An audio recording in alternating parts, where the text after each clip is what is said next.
Hello, welcome to the May 19th, 2026 Club Cubase livestream. My name is Greg Undo and I'm the host of the livestream today.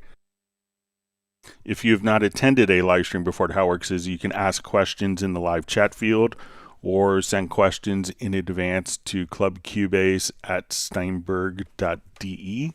When asking questions, it's always helpful if you could indicate which version of Cubase or your Steinberg program that you're running. So if you're running Cubase LE, AI, Elements, Artist, or Pro, if you're running what version number, so if it's version 13, 14, 15, as well as the operating system, so Mac OS or Windows. We should have an index of all of the topics covered in today's live stream pinned to the top of the comments field. Several hours after the live stream, maybe a little later, maybe early tomorrow. I have a school event for my son to do today. When asking questions, let me clear my throat. When asking questions, if you don't see an immediate response to your question, if we could avoid repeating the question, that would be appreciated. Sometimes we may be 20 to 30 minutes behind the live questions, but we will go through all of the questions chronologically as asked. So if we could just be a little patient, that would be appreciated. It just makes us be able to get through more questions quicker. So as I mentioned before, we should have an index pinned to the top of the comments field. If you wanted to search for topics that have been covered in previous live streams, you could go to cubaseindex.com. We want to thank Jan from Stockholm for creating that site. So once again, cubaseindex.com. We have two people that serve as moderators for the live stream, Jazz Dude and Agent K. They're not Steinberg employees. They just wanted to make it a better community experience. We'll give a special thanks to them. And also an extra shout out to Jazz Dude for his work with the unofficial Cubase Nation Discord.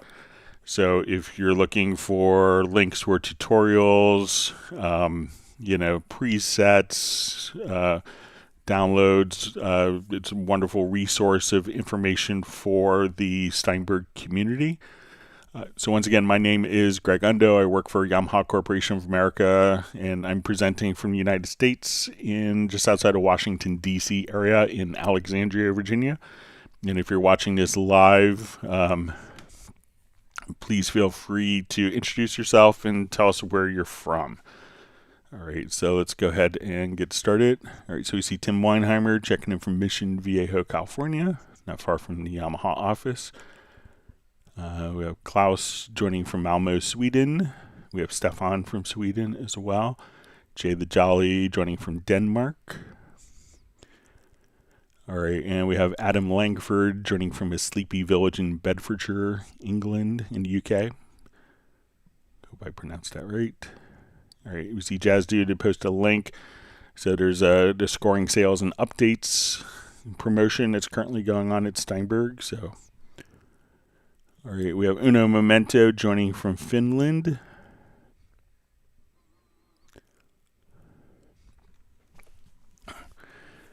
All right, so we see Adam Langford says, my PC is merrily downloading Iconica Opus. Got it on sale today. Now just need to figure out how to use it. So, yeah, it's a wonderful library. So, and kind of its integration in with Halion, especially for automatically mapping key switches. I'll show you a tip to help you get started with it. So let's say if we want it, so it's going to open up inside of Halion Sonic or Halion.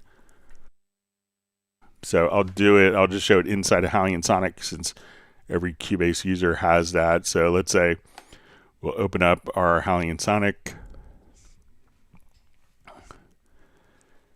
And let's go to one of the Iconica instruments. So you'll see Iconica listed as one of the instruments here.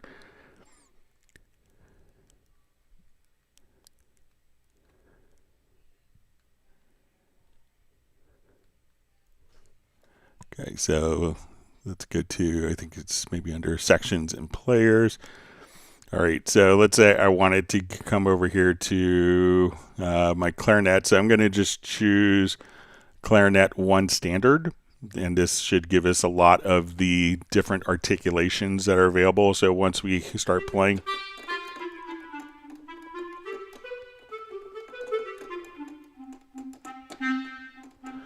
so you see you can get your dynamics, or if you want to be staccato versus staccatissimo, or marcato, sustain. Now, a lot of the sustain and legato patches, you may adjust the dynamics from your modulation wheel by default. So if you come over here, moving your mod wheel, as we see here, just on represented on the interface, the graphic user interface for Iconica.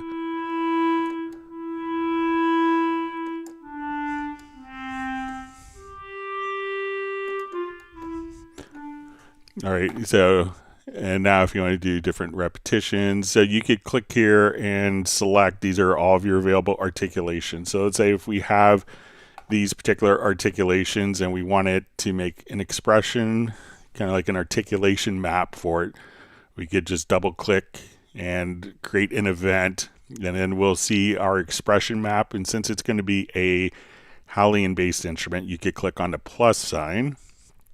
And we'll say, okay, this is going to be for our clarinet. And we'll put a check mark in the import key switches. So now I could come over here, and when we go into our key editor, we'll say, here's our articulations. And as we open this up, we could see all of your articulations that you could switch between right there. So enjoy the library. It's a wonderful deal you got on Iconica Opus. So have fun with it. It will take you a while to download. All right, so we see from Rahimov Studios, this Greg Undo is the best. Thank you for the kind words. I just get to show really cool software, so it makes me look good. But it's a lot of effort by the teams at Steinberg.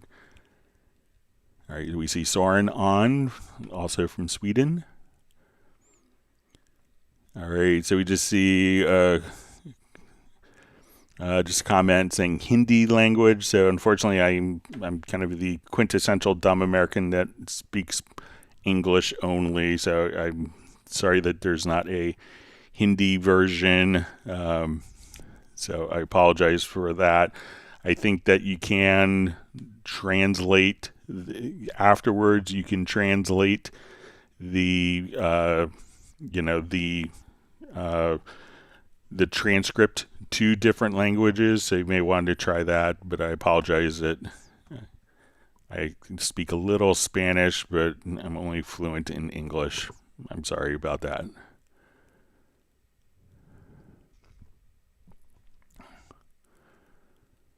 Okay, so we have from RKO 7409, during count-in before punch-in, if I accidentally hit a MIDI note, Cubase records it before the punch-in point and adds it to the previous MIDI part on the same track. Messing it up, how can I stop?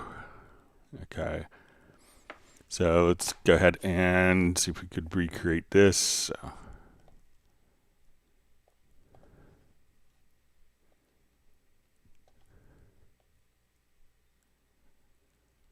All right, so let's say I want to punch in on these two measures.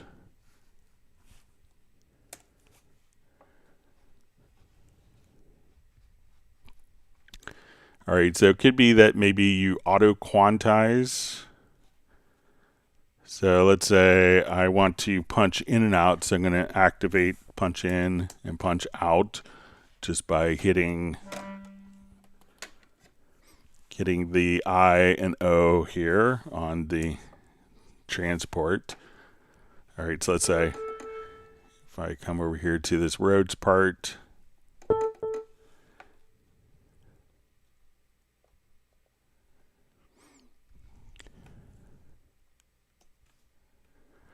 okay, and let me just throw in, let's say, a note here, so we have an existing part.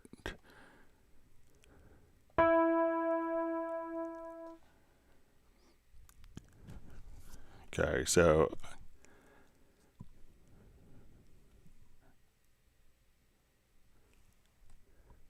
Just hit record. So let's say if I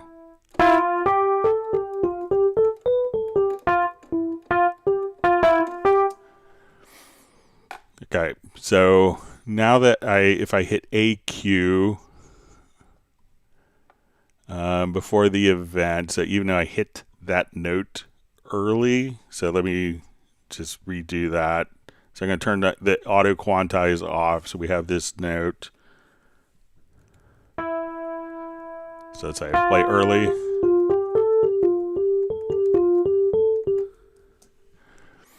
Okay, so let's say we had to punch in.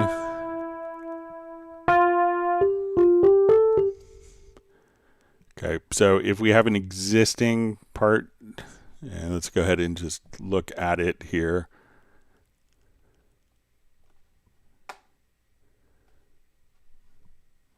All right, let me just get to my overview.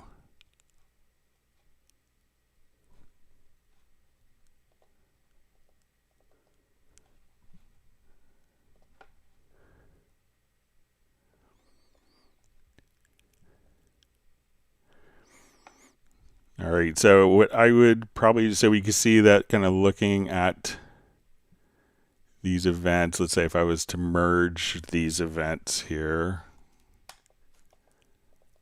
we would see that we're going to have that overlap where I came in early on that particular note. All right, so but let's say we have this note that's extending all the way to the end here. Okay, so I'm going to turn on auto quantize.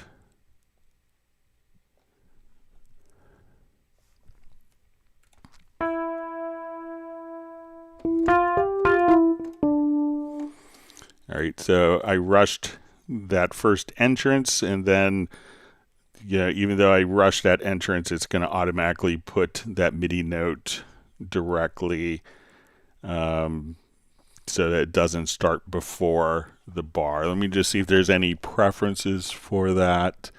But try just turning on AQ here on the project, on the transport. See if that makes a difference, but let's see if there's any preferences for.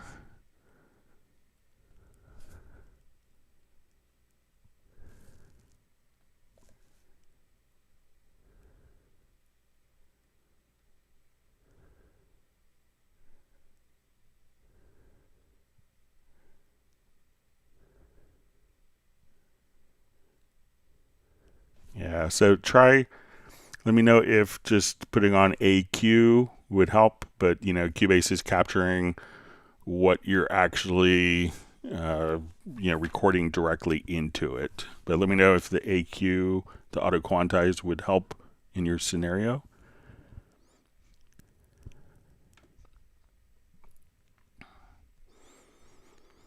All right, so we see Brian Sawyer checking in from Yuma, Arizona. Hope you're well.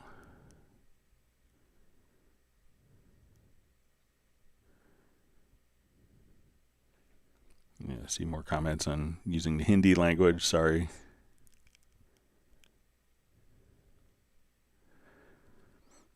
All right, so we have Craig Nobles joining from West Virginia, soon to be Arkansas. Thanks for joining us today.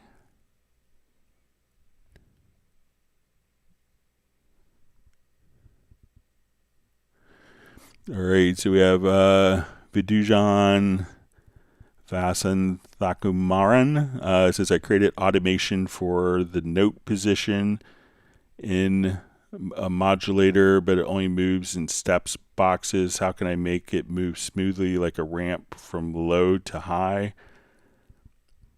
Okay, so okay, let me know which modulator, just out of curiosity, that you're using for the note position. So but it only moves in steps boxes. How can I make it move smoothly like a ramp from low to high? So let's say if I come here, so it could be maybe just turning off the snap. So let's say if I come here and I have a note,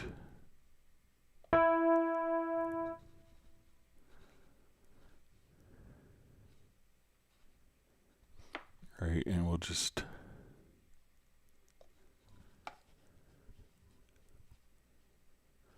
So let's come over here to the modulators. I haven't tried modulating a note position, but let's say if I want this to linearly come over here, and let's see if I choose my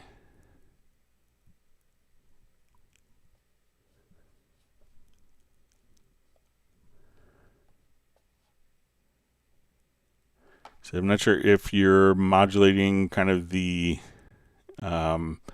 like the start position of the note, or if you're modulating another area. So, but let me know, like, if I see you just deleted the message, but let me know if you're modulating kind of like the start position of the note, like you want that, because it should be like when we come over here, and if you don't have snap turned on, so if I just turn the snap on or off, we can move the notes freely, like so. But you know, usually it's going to be modulating a parameter, not the note position. So if you want to share any more insights, that would be helpful. All right. Let's see, you know, Memento's asking about Brian's new studio and his new house. All right. Wonderful to see Val on so early. He's usually on later.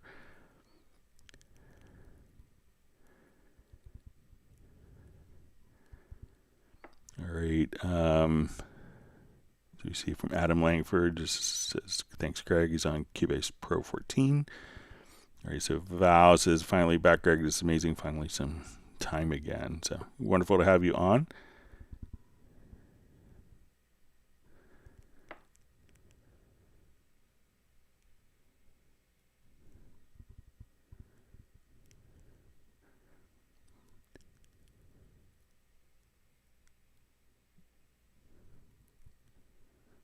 All right, so my chat field jumped on me.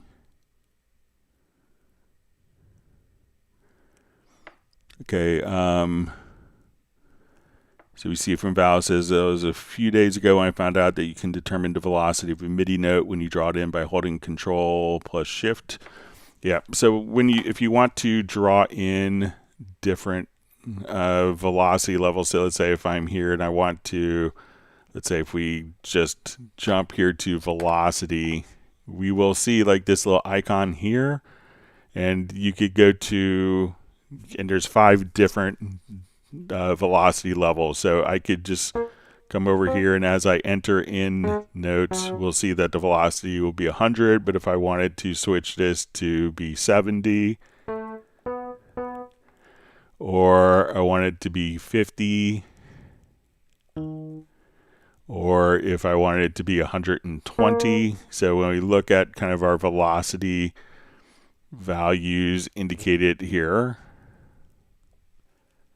we could choose like 5 presets and these presets you could set up and customize, so you could have your own. So if you know that, like if you're editing, like if you're doing like really granular piano editing, you know, it switches to like the mellow sample at 49 velocity value, and you want the next level to start at 61, you can just simply come over here and just edit the velocities. Now, one of the beautiful things is each of those velocities, we can come over, if we go to your key commands, I think if we just do a search for insert velocity, that you could assign key commands so that you could instantly switch back and forth between those different velocity values. So it's a great thing if you're drawing in lots of different MIDI parts from your mouse.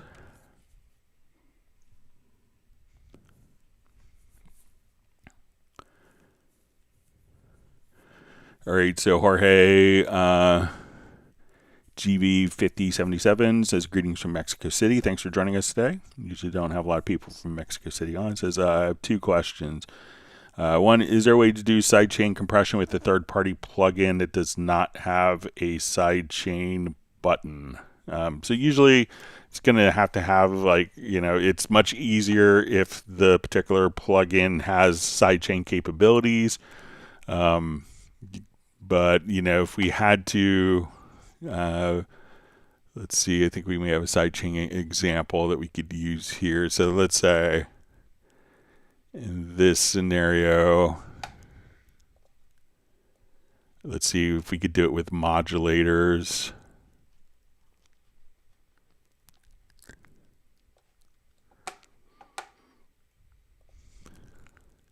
All right, so let me just...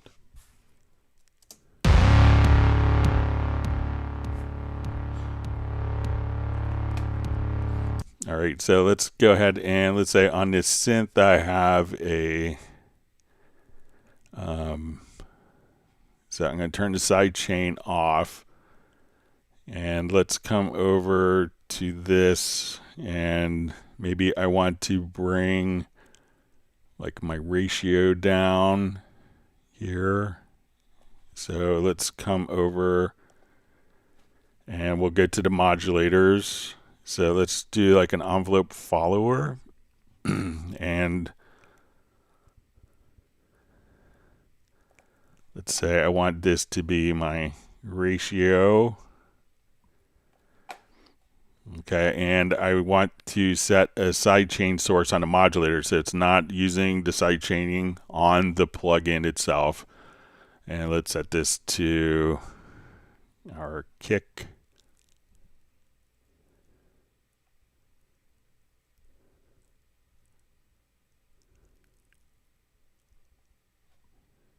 So come over here.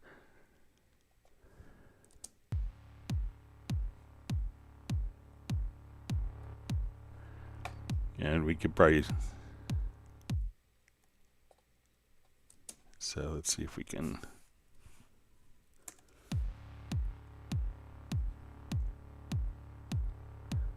so if we want like a quicker release.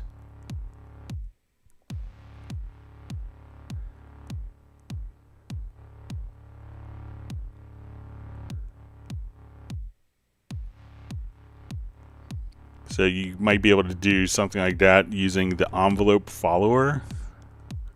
So again, just kind of come over here, set the envelope follower. You could adjust kind of the attack and click on the plus, and maybe you could adjust like the ratio as the parameter and activate the sidechaining here. So this is not using the sidechaining of the plugin.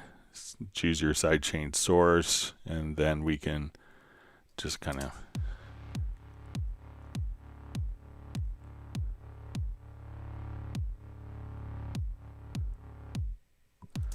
so let me know if that's helpful for you. So let's play it one more time a little louder.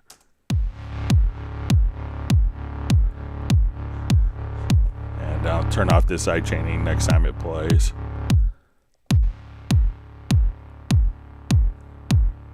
So let's say we don't have anything on.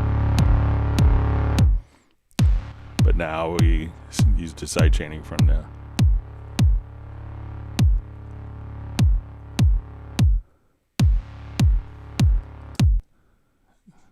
so let me know if that works for you, Jorge. Thanks for joining us on the live stream.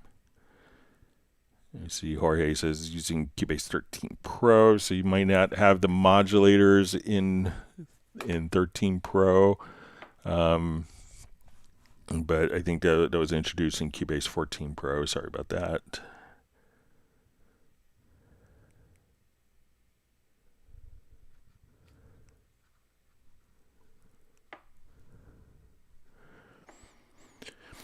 All right, Soren says, Greg, I want to delta difference the same audio file in 24-bit and 16-bit and 8-bit. I have trouble getting a setup for that. Can you set it up and show the delta difference on an EQ? Interesting, if audible. All right, so let's say I want to take... all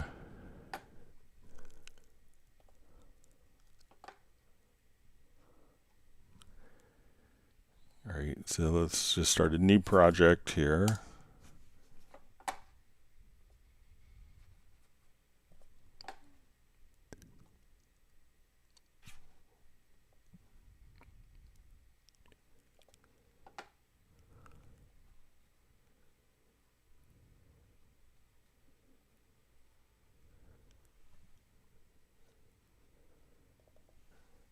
All right, so let's take this file here.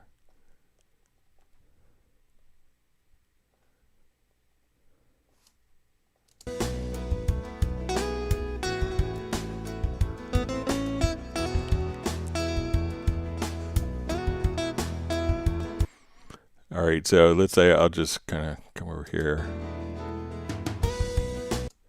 and I'll just do a small section of the file.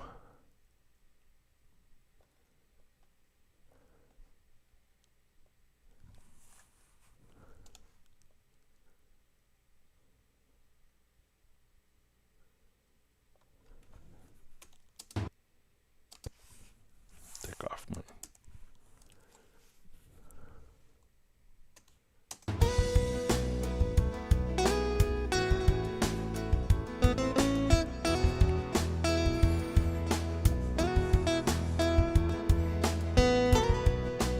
Okay, so let's say we'll just do like 8 bars here.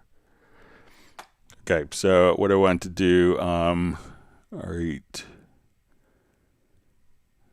So I want to delta difference, same audio in 24-bit, 16-bit of trouble setting up doing that. Can you set it up to show differences on an EQ if interesting?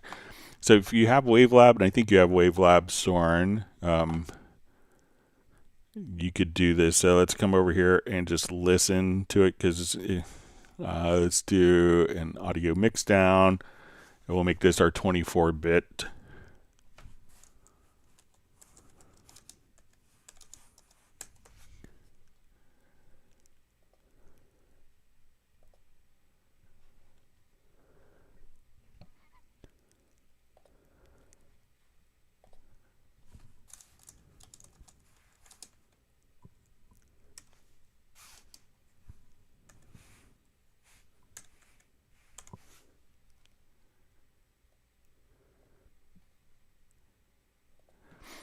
All right, and we'll call this Soren 24-bit. Let's export the file.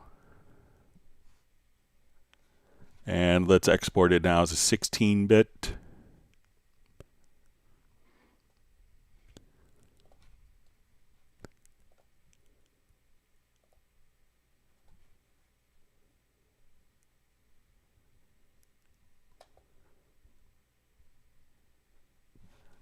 And let's export it as a 24-bit or an 8-bit.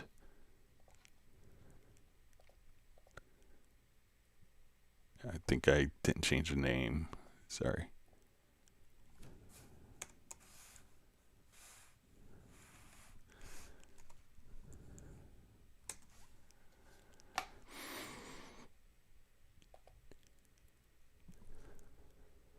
Okay, so let's go ahead and open up WaveLab. So I think we'll have that audio file name with _01. Let's see if it automatically.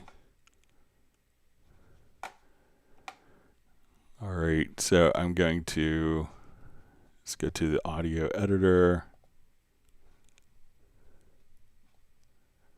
and to the desktop. Okay, so this is the 16-bit file. This is the 24-bit file. I'll go ahead and just rename this.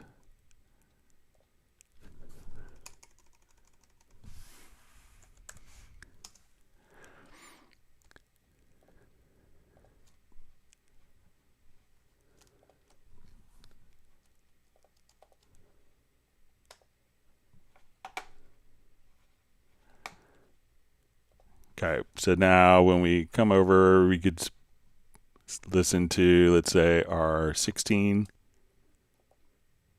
And let me just get this so we can hear the differences. See if we get.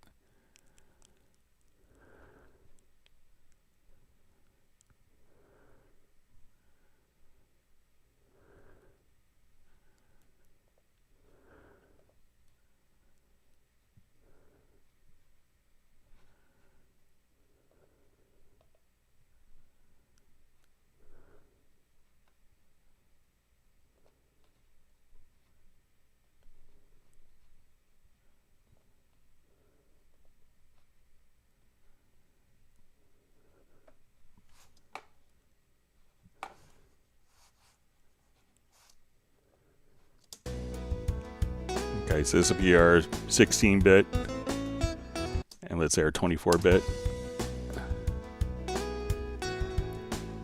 And let's listen to our 8-bit.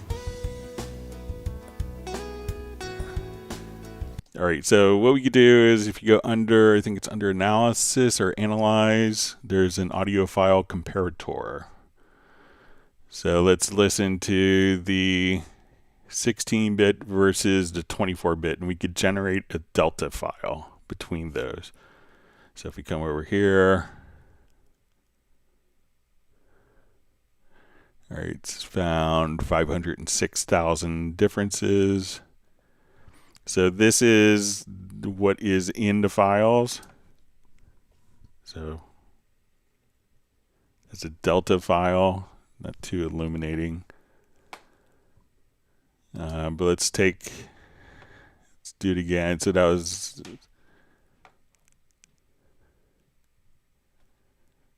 and let's do the 16-bit and 8-bit.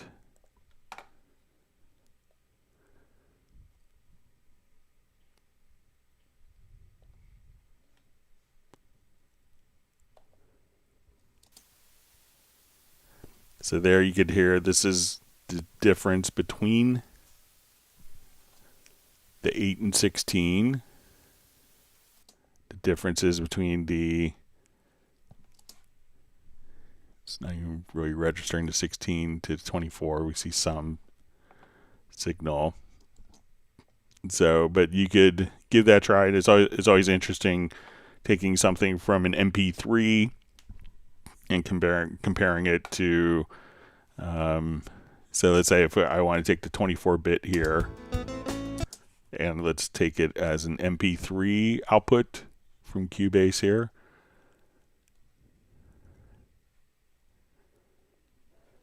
So I'll choose my format to be an MP3. We'll do high resolution, and we'll do 48K.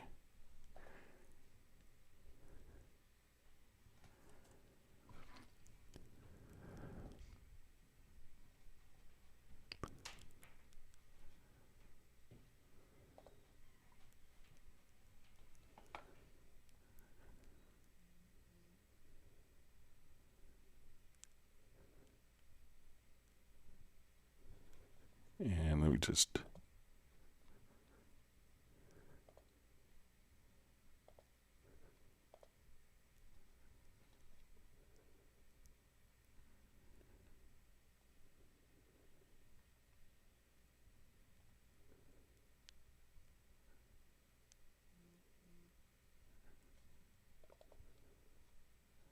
all right, so now we're going to take our MP3 file.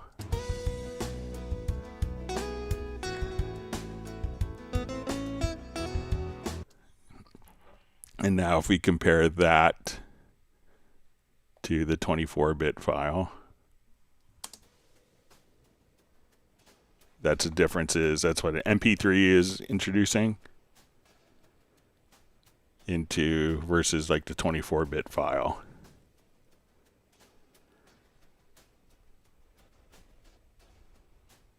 So those are the sonic degradations. So let me know if that's helpful for you, Soren.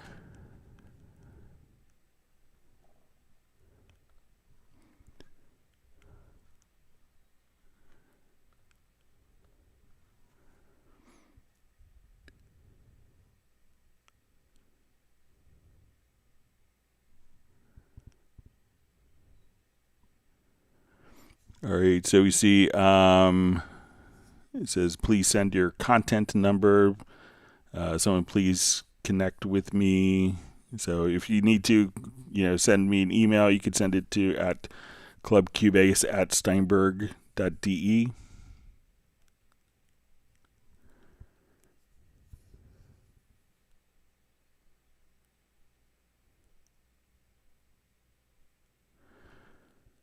Okay, you see further clarification. I think this is with the question about the pre-record on account in. So let me just jump back to that project. just do it here quickly.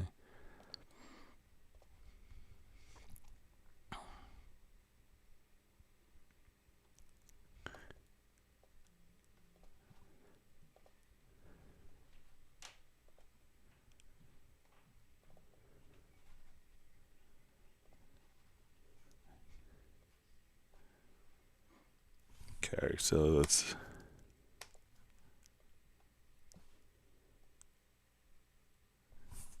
just put my snap on here.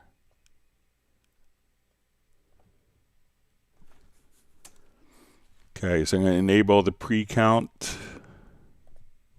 So that when I hit record, we'll get our pre-count before recording. Okay. Says during the count in, it messes up. All right. So.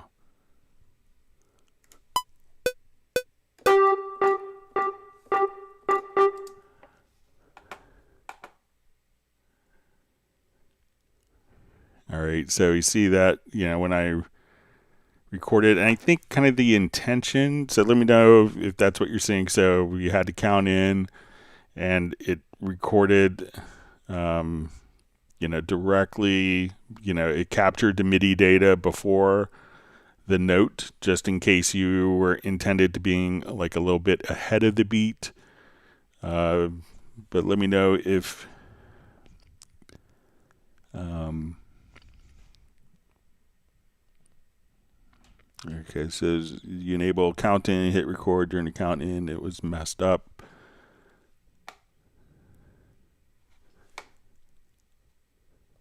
So let me just check to see if there's any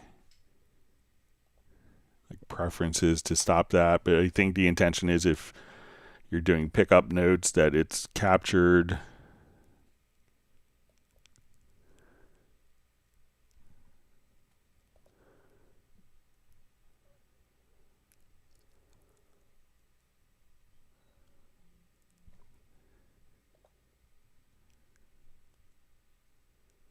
But yeah, I don't see any preferences to adjust that. So, but let me know if I kind of recreated this situation for you, RKO 7409.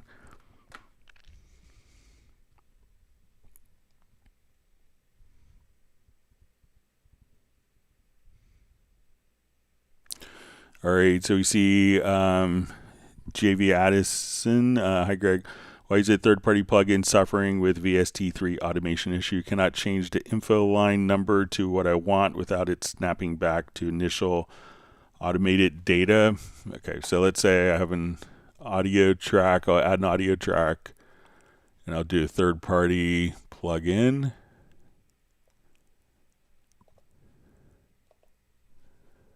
That we will automate. I think I just installed one yesterday.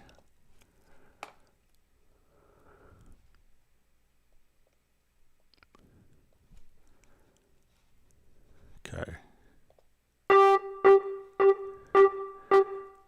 All right, so let's go ahead and automate, let's say my damping factor here.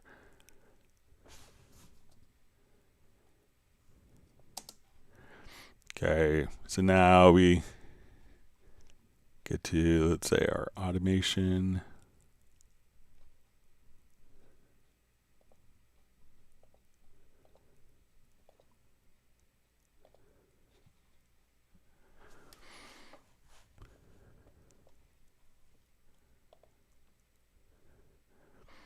All right, so say I have this node, and I want this node to be, so here I could adjust it by the parameters provided by the plugin. Let's try just I'll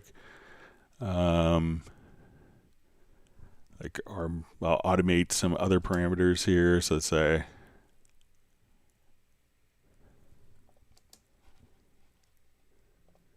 and let's go to our modulation depth. So again, when I come here, we could adjust the value as is kind of operated by the particular plugin. Let's try just see if we get If I come over here to and automate that parameter, so we'll go to our filter.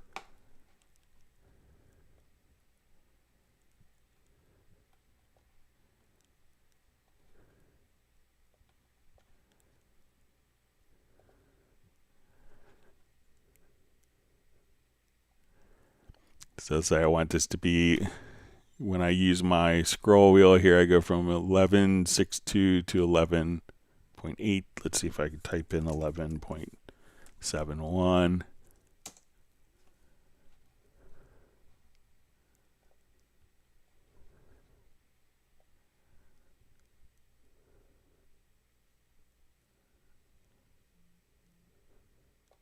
So it could be just, you know, how that plugin, the precision of that particular parameter on your plugin, but it seems to work here. Let me know like which particular plugin it is, but it could be just a limitation that, you know, not as much, you know, not as much kind of precision within that particular plugin. Like if it's not, some of the built-in ones are going to be running 64-bit floating points, so that may offer more precision for parameter control than ones that are not set up for that.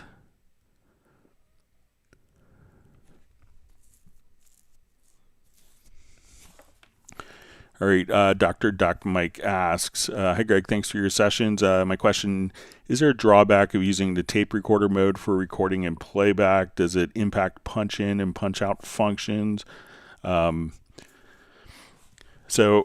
I usually, you know, like when I'm recording, my default mode that I have for, and I think it's probably for the tape machine style monitoring, so there's no consequences with punch in, punch out. I usually, you know, always, as a rule of thumb, would tell people under VST for the auto monitoring style, auto monitoring type, to switch to tape machine style.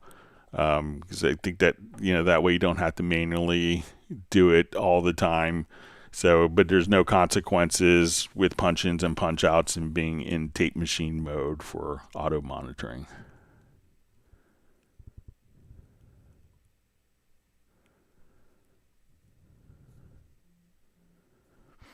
All right. All right. So we just see 41 people join. I'm from India. Please help. So if, you know, you see Jazz Dude did a little moderation.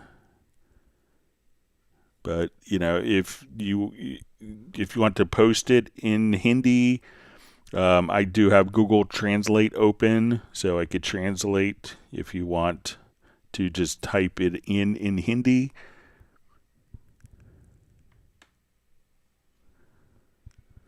All right, wonderful to see Peter Bada joining from Montreal. Hope you're well.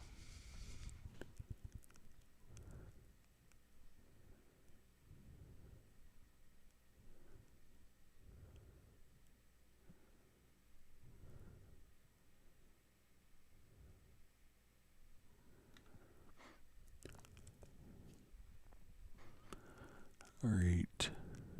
Sorry, my chat field jumped.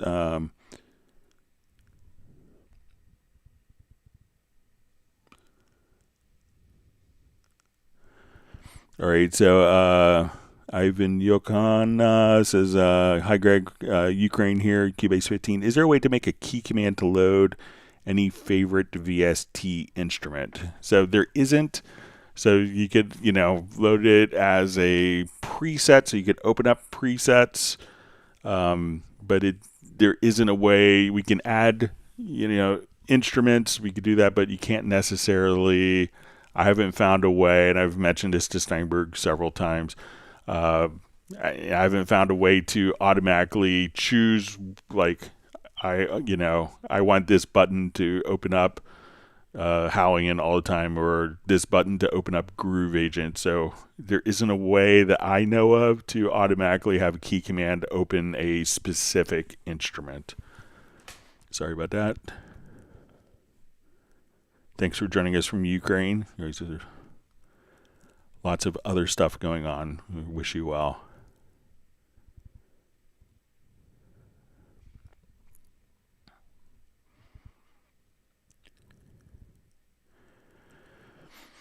All right, so we see, hi Greg, I asked a question last week about desynced playback when using the Spectral Layers extension. I have multi-tracks for a song I was using for practice mix. Yeah, so we can get to that a little later, but let's take a look.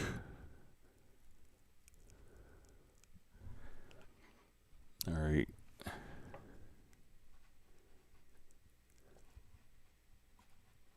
don't recall it being an issue before, but let's take a look.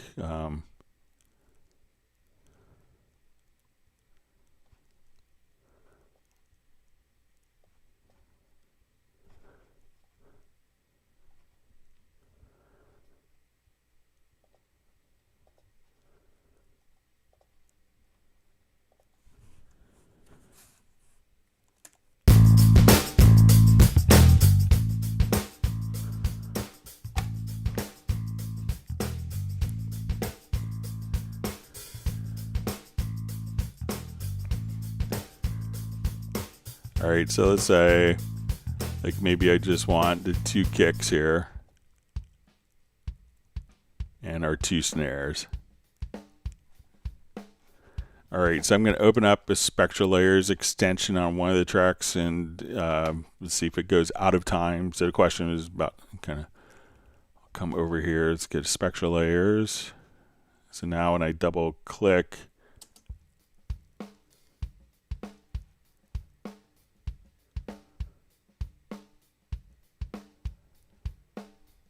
so it's on one kick track, but not the other track. So when I go to this track, we see it in the sample editor.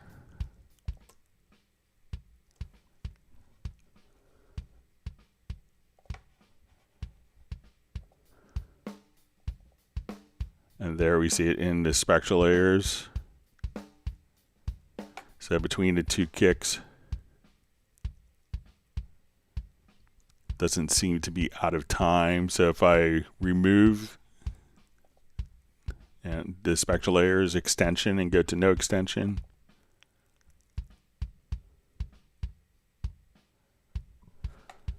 and we could even just, so it seems like adding the Spectral Layers extension, the ARA extension on the track isn't affecting the timing for me. So sorry if I misunderstood your question last week. Thanks for coming back on. Let me know if that's what you were doing. All right, wonderful to see Wilfried checking in from Bochum, Germany. Da Vinci Girl's husband. All right.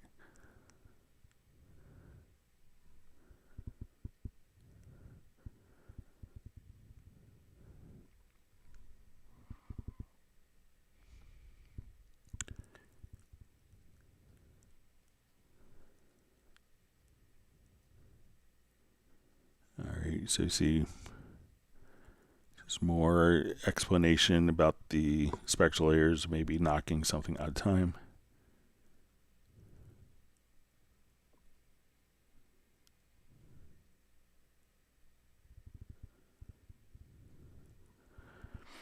Alright, so we see I created automation for the note position in a modulator, but it only moves in steps boxes. How can I make it move smoothly like a ramp from low to high? This is happening with the ARP loop.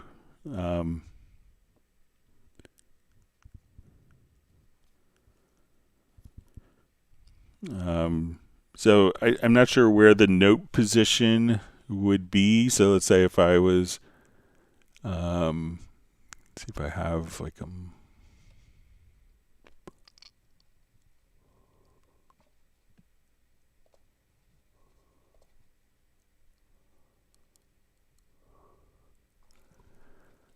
all right, so let's say if I come over here and we open up the modulators.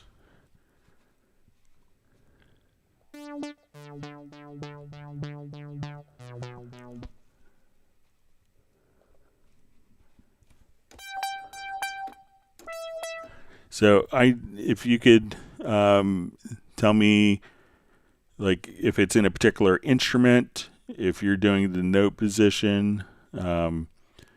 So I'm not sure where the note position is and which modulator you're using. If it's going to be like let's say, if, because generally like the modulators are going to be for, automatically modulating different parameters. So that, as we can see here, we could, have different modulators that are affecting like our, where we could say, okay, I want this to be, and I could see that I could have but I don't understand where you're getting the note position from. Is it a part of the instrument? Is it the note position of the particular MIDI event? So if you come over here, and is this the note position, like the start of the note that you want to be modulated? So if you want like that start position, so if you could clarify that for me, it'd be helpful. Sorry if I'm misunderstanding, or maybe if someone else understands it, they could chime in. All right, so we see a question from Sinan Akgul. Please add a MIDI monitor for live playing. So do you want to, so let's say if I come over here, we could, I'm not sure if you want to just be able to, so let's say if I have this instrument here, I don't hear anything. If I activate the monitor,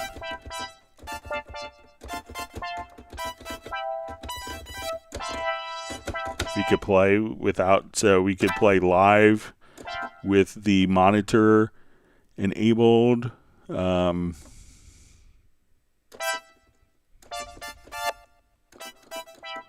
Okay, and then I see with chord detection or more easy way integrated. So if you are coming over here, let's just see. So let's say if I'm just recording this part here.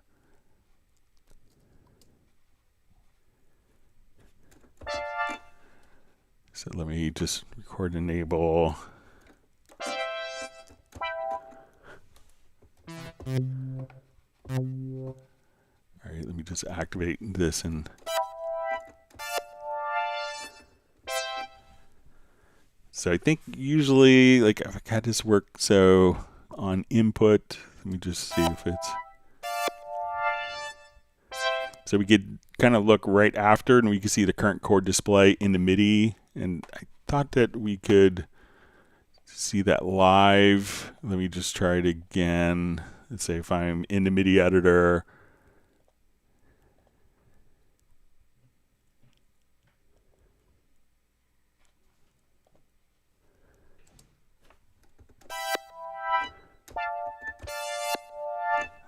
and let's see if I'm in record.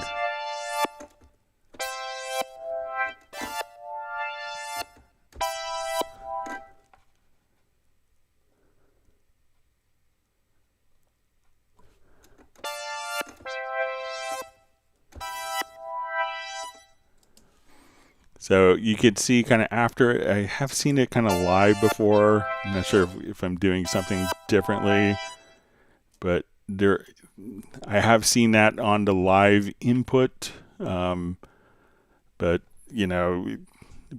so let me know if you wanted to monitor that, you could also, so, depending on, there is a MIDI monitor plugin which won't show the particular chords that you're playing. But if you go to like a MIDI insert, you could also just put in your MIDI monitor, but it doesn't indicate which particular chord you played there. And you could always do chord detection afterwards.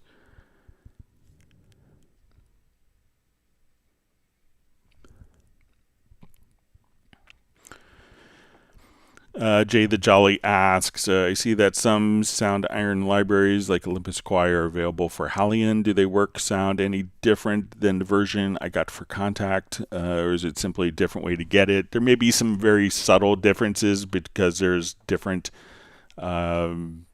playback engines for Hallian samples versus Contact. And I know Contact's very popular, but there's a lot of people think that they get a better kind of playback quality, like playback audio quality in Hallian. So I would say if there are differences, it's probably going to be pretty subtle. But for the most part, I would characterize it as probably a different way to access it that's more convenient.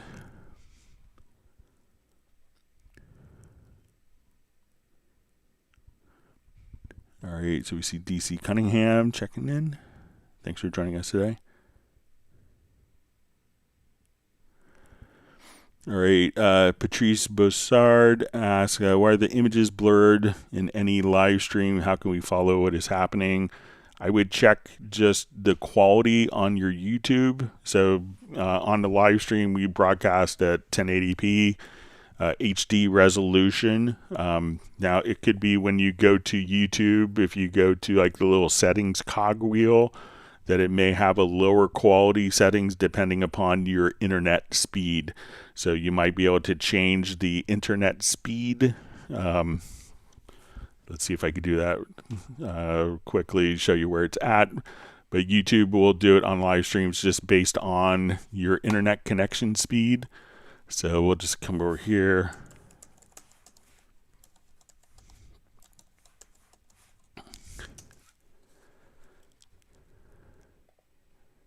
So I'll go to an old one, is not affect the space-time continuum.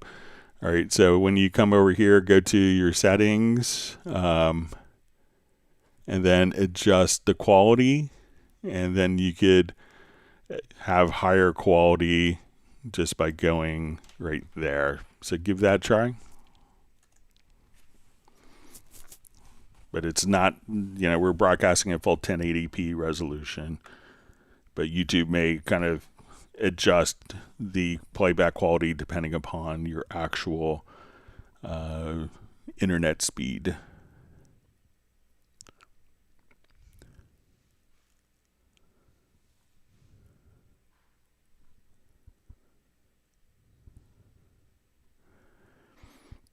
All right, so we see from Val in Vienna, it says, also it blew my mind lately. It's been more editing. I've been more editing and writing in select mouse mode. You can automatically select peaks and pull them down or up. Amazing. Yeah, so if you're not familiar with this, like if we wanted to go to like a vocal part, and so let's say I'll just go to this vocal part, and we're doing like really kind of fine, detailed editing on this. So if you grab like your range tool and hold down Command or Control plus Shift, you could actually just come right over here and say, oh, this word is a little too loud. I have a breath here or whatever. I want to just be able to tweak just that one single word.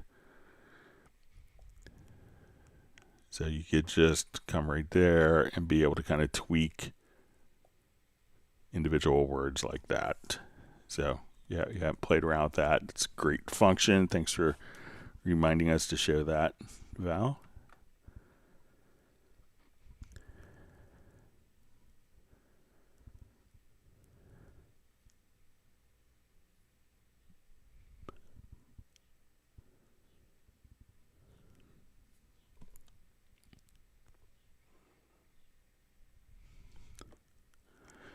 All right, so we see Wilfried asks, does someone have experience with the SSL 360 and can tell me why Cubase lots of VST 3 scanning ends in failure? So, I haven't come across the VST 3. I have probably 400 plugins on my studio machine. Haven't really come across any that show up as like ends in failure. It may play some into the block list, but the SSL 360 is a plugin you need to, I think, have inserted on all of the tracks and be able to use the controller. So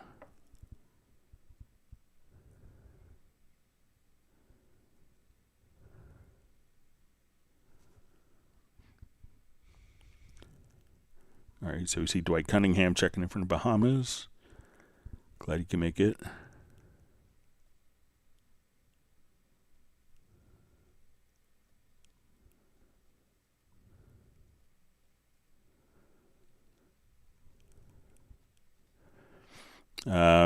So we see, for example, Isotope Neutron, a reactor, and also some Crow Hill and other VST3s do not work. So I don't have any problems running. I have all of those plugins on my system without any issues. So I see Jazz Dude also.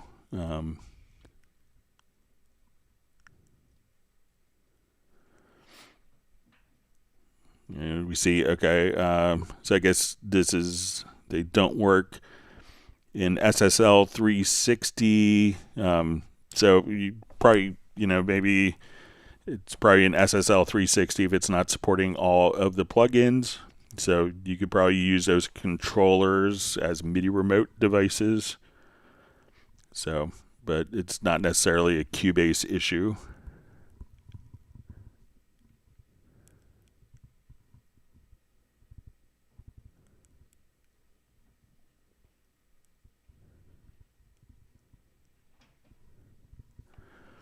So we see Cubase seems not compliant with hardware with SSL. That's a problem. Other DAWs work. So it's, make sure, it's be interesting to see how you came to that conclusion.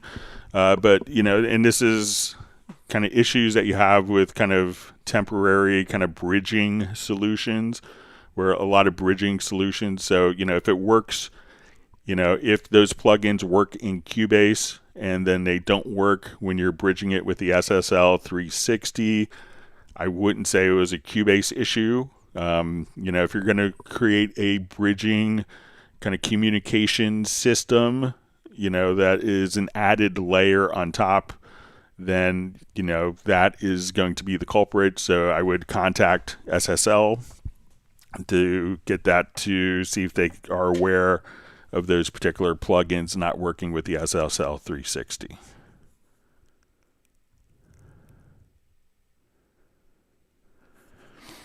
All right, so we see from Soren says, yes, thanks, Greg. Very interesting. Check out at least once, I think, about the bit depths also.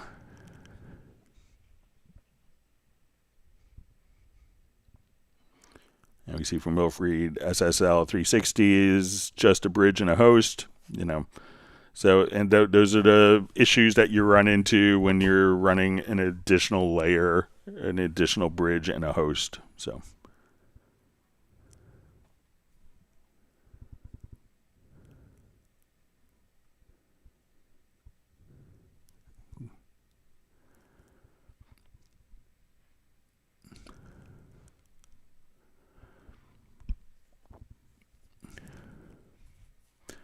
okay, so we see from Lungial, Marika Kumalo, hi, after using the new pattern sequencer, after changing tempo, all kick drums and snares are offline. How do I fix that? Okay, so let's come over here.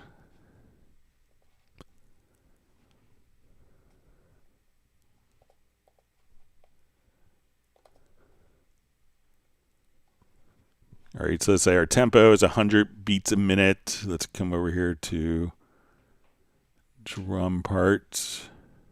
Okay, so let's go to like a drum machine here and get to the editor.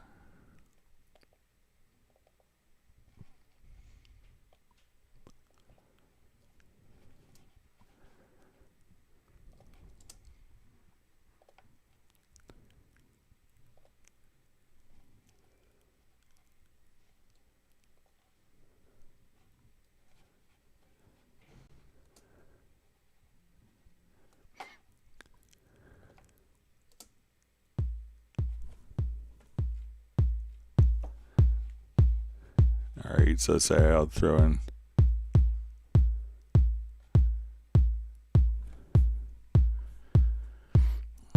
Okay, so let's say I'll have my click track on. So let's say we'll just come over here.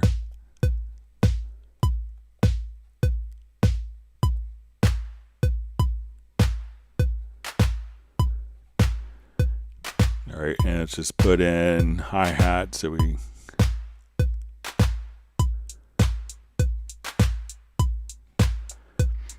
All right, so I'm going to take it out of the loop. And now what I want to do is just to change the tempo, let's say to 88 beats a minute. Let's change it to 140.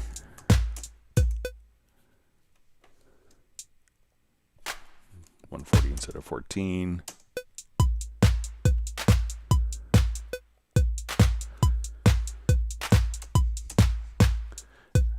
All right, now let's say if I drag this pattern to the drum machine here, so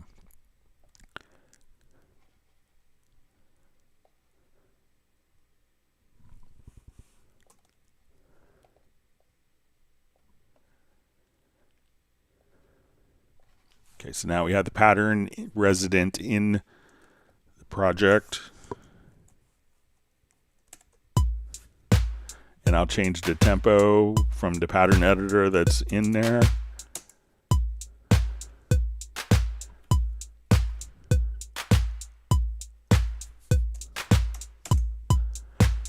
And you can make sure that the event isn't, maybe when you select a track, if this is locked, and then I change the pattern here. Even that is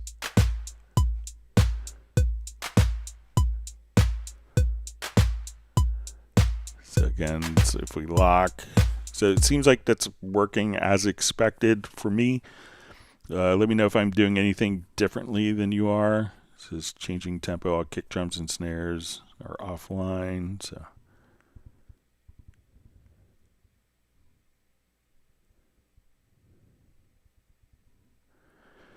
okay, so you see from RKO on the recording with the count in, it says, yeah, that's what I mean, but it ruins the data in the previous MIDI event. So let's give it a quick try again. So we'll come over here to, let's say, our Rhodes part.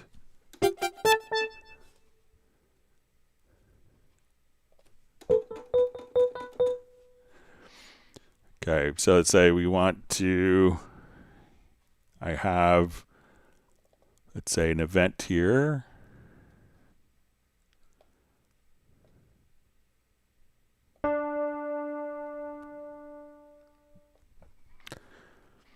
Okay, and let's say I play, I will come over and let's activate our count in, and I'll hit record.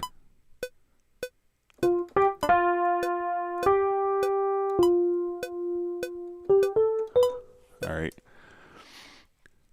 So we see that the existing note is still there and isn't affected by the two pickup notes that I did. It could also be related to like if you are merging, or if you go to the MIDI record modes. So if you see on the transport and on the left hand side of the transport MIDI record modes, make sure that it's not set to replace. Maybe if it's set to replace those notes, let me just draw in notes here. So let me just undo this recording. All right, and I'll put in some notes there, and I will record in with the count in.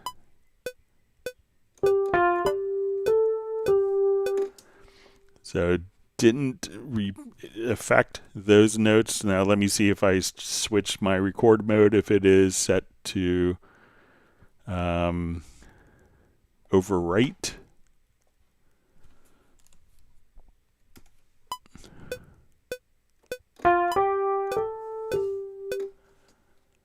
So check, maybe if it's in cycle mode, and if they're being erased, maybe just make sure that your cycle MIDI recording is on mixed and not overwrite. So let me know. So if it's on, so say if I'm here, and if it's on overwrite,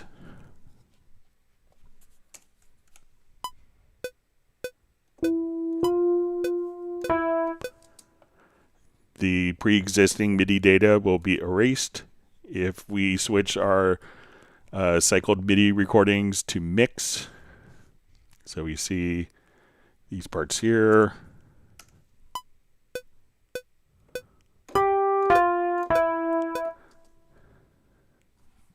Let me just make sure. Yep. So try just setting those, directly, like your MIDI record modes. Let's say to merge and mix. All right.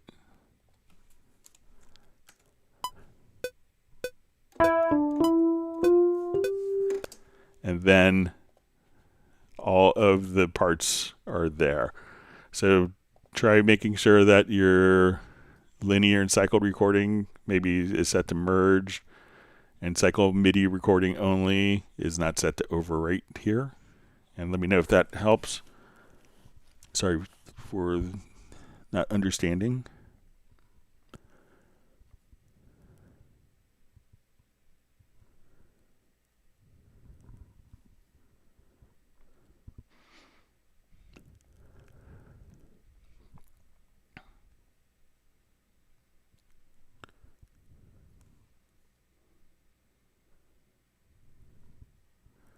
All right, my chat field just jumped.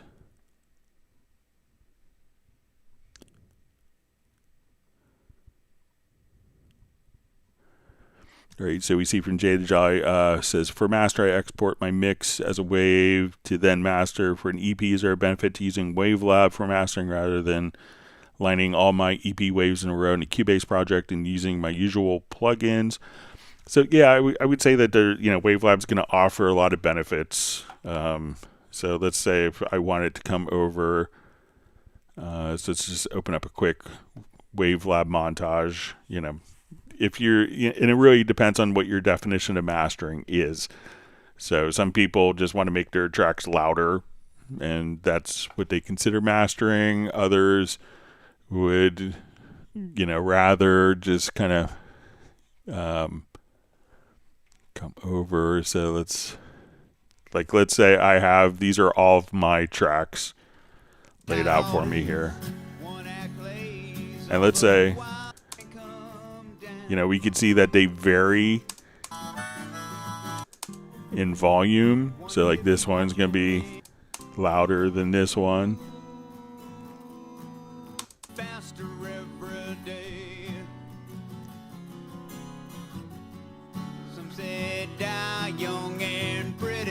Or let's say this one is a little darker. So let's say I want all these to be the same level as this track, so I have more kind of headroom overall. So I could select this track, and if we go to let's see if it's under process, we go to the meta normalizer, and then this would allow us to say, okay, I want to match the loudness of the active clip. So I could just kind of come over here. Let me just cancel that. So let's say I just select. So we could select the clip here. So go to the meta normalizer. We could automatically, so let's do the active clip, and I'll just say apply. And now we could have consistent volume levels from track to track.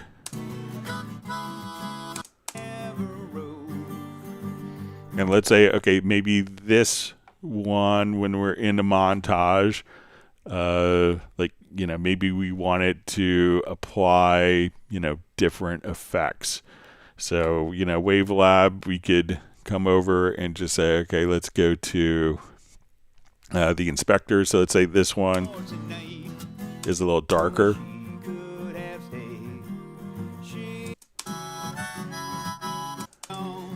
So these are kind of fairly consistent in EQ. But this one, I could say, okay, let's go to the clip, and I just want to go to the clip effect, and I want to just be able to say, okay, let's go to my frequency EQ, and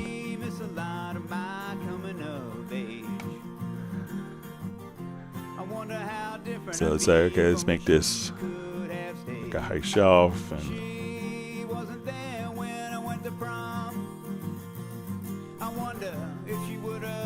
my date about my first song.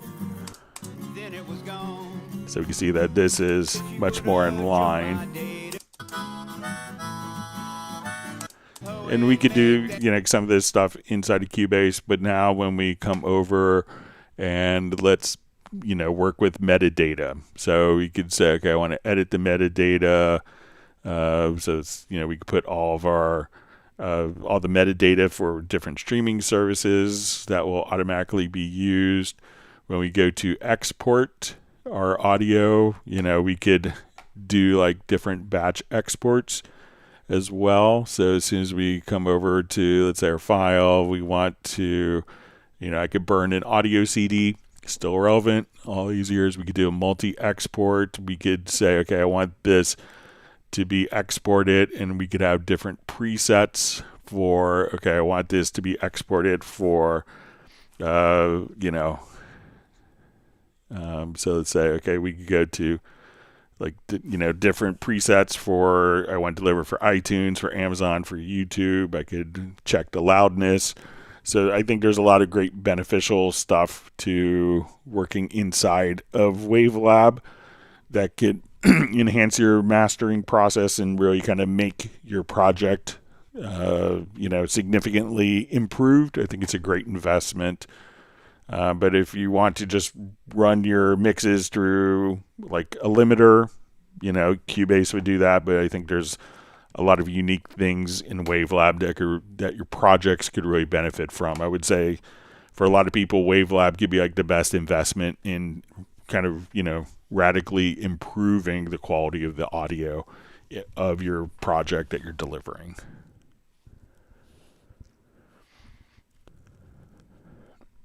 All right, so we see Michael Jensen says, greetings from Denmark. I wonder if it's possible to use a sample editor to isolate, example, the bass drum kick, make every kick in the same length and automatic clean the rest up. Okay, so to isolate,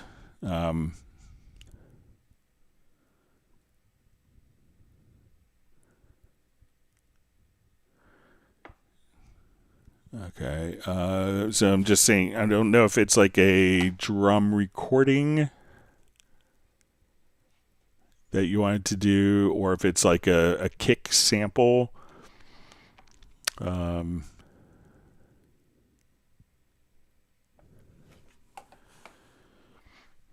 All right, so let me just, sorry, all sorts of emails coming in.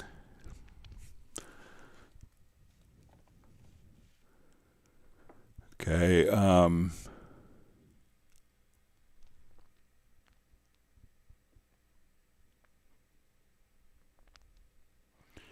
right, so let's take a look at, so I'm not sure if it's like a multi-track drum type of scenario.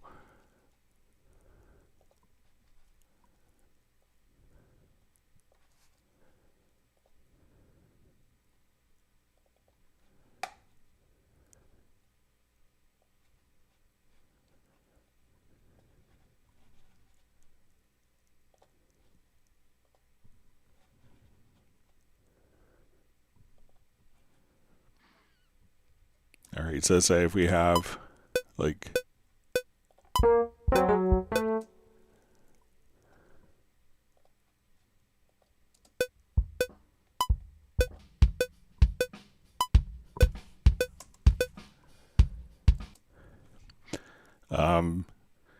so I'm not sure if you wanted to take like the kicks and, you know, if it's from an actual drum recording, if you want them to all be the same length. I mean, you probably could come over. So let's say if I want to take my kicks here. So if every kick was recorded at the same level, we could probably come over here. Let's go to your hit points. And then, so we could say, okay, let's adjust kind of our hit points so that we're only really dealing with the kicks. We could adjust the intensity here a little bit, and then we could automatically, create slices at these, or we could make new regions or new events. So let's say I want every kick drum to be a new event on the project window. And if you want it to all be the same length, we could adjust the event length globally for all of these. So let me take the snap off. But it may not make as much sense if we are, if you have like eighth notes and quarter notes mixed together, but we could kind of treat these as, single entities. But let me know if you're dealing with a sample of one kick drum sample is being used and maybe like more of an electronic or hip hop, or if it's like a multi-track kick. And we could maybe dial it in a little bit for you, Michael.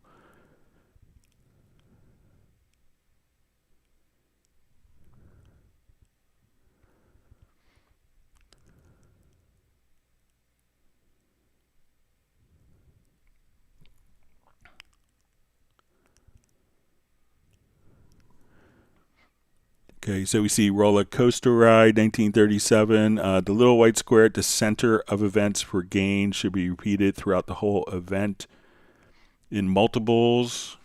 So, I'm not sure if this is like 12 or earlier. So let's say if I want to come here, we can have so once I'm here, we could say, okay, I want this to be, I could adjust my clip here. I could also just come over and use my, so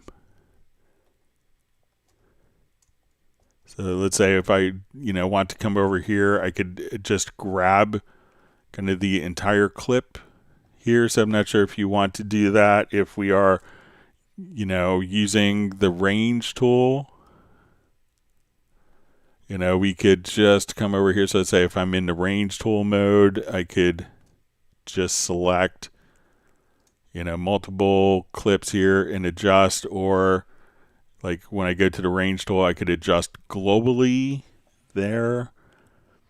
So at the center of events, I know that, in 13 or 14, that, this behavior had changed.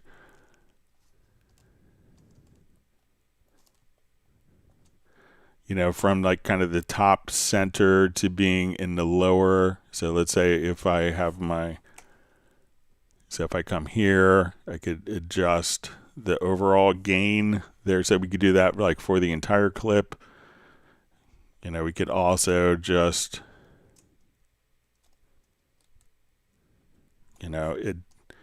so let me know, like when you say the top, if it's an earlier version of Cubase that allows you to do it, but you could do it globally for the whole clip, or if you want it. So, again, if I have like all sorts, so if I have my range tool selected here, so I could also just hold down like Command and Control and just kind of hover over the waveforms to adjust the clip gain there. So I don't even have to grab in that section. I could just adjust there. So let me know if I'm misunderstanding. All right, so we have Alexander checking in. Thanks for joining us today.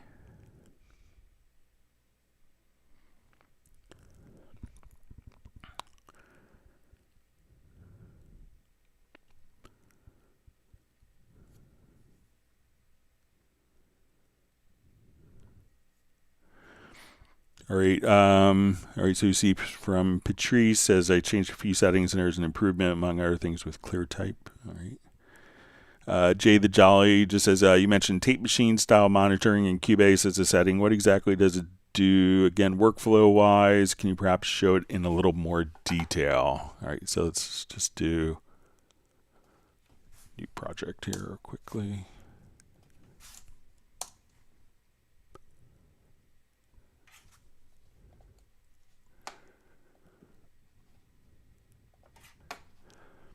Okay, so we have a couple, we'll watch our monitoring here. So let's go ahead and switch this to my tracking preset, my recording. Okay, so let's say we'll go to our preferences. Okay, so we'll come over here to VST. So let's say first the default mode is manual. So we don't really hear, we could record data, and let's say I record in, and we don't hear what's being recorded on the input unless we manually turn the record on. Now when I stop, it's still in record mode. So if I go back to listen to it, I don't hear the part because it is still in monitor. Okay, so a lot of times people, when using manual, will come over here and have to turn it on, turn it off constantly for, it's like, okay, I recorded that, let's listen to it. Then you have to turn the monitor off and go back and listen to it. Now you want to record, you turn the monitor on. All right, so our next mode, let me come over here, we'll go to while record enabled. Okay, so now when we have the record enabled, so the monitor is automatically turned on. So the track is record enabled. I punch in. Let's say, okay, we punch in. All right, we like that take. Let's go back and listen to it. Now, just when the track is record enabled, the monitoring is turned on. But if I want to listen to the track I just recorded, I would have to turn that off. So that is always triggered once record enabled is on, the monitor goes along with it. Kind of like a best buddy, if you will. All right, and then we'll have while record is running. So let's say when I come over here, we will, all right, so now when I actually hit record and it's running, the monitor will turn off. So once I'm not recording, all right, and then you have tape machine style, which kind of mimics like an analog tape machine.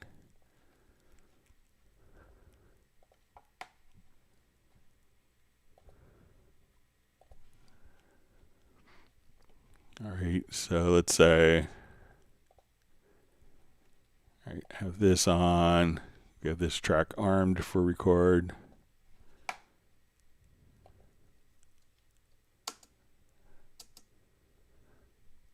So then it will stay in monitor until you hit play again. So it stays in monitor mode.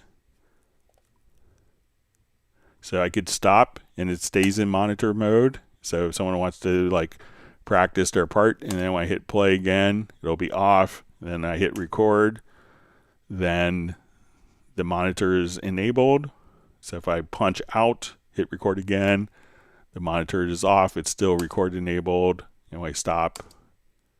So that way when we stop, we could just say, okay, the monitor is enabled in case someone is talking to you through the microphone, and then when you play, you can play without having to turn it on and off.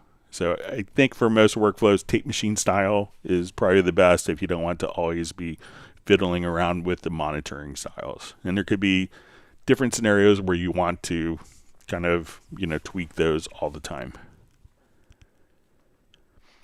So let me know if that's helpful.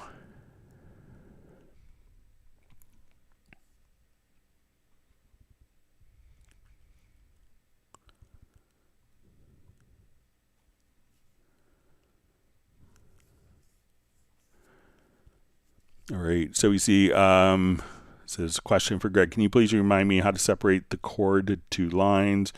I mean, if you have one chord, how to separate it to 3 voices for the new tracks, for example, cello, viola, etc.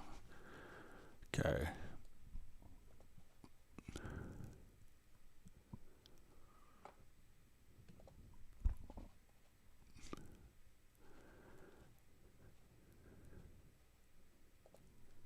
All right, so I'm going to activate this particular part.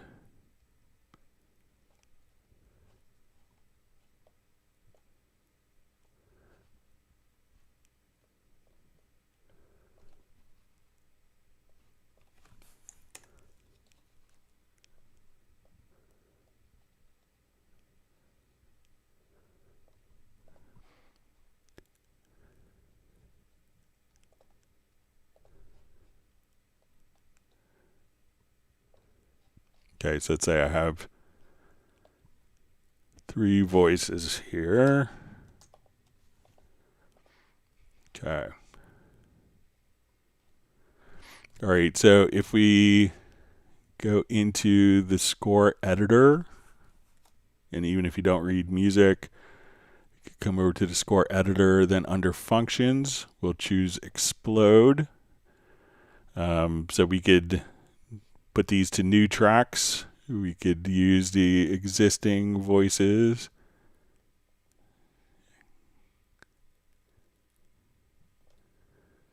And we'll say OK. And now as we do that,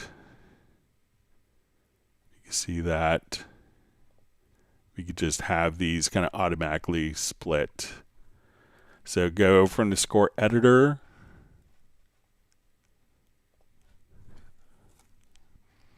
and just choose underscores, explode voices. I'll just, again, just make sure I have the right settings.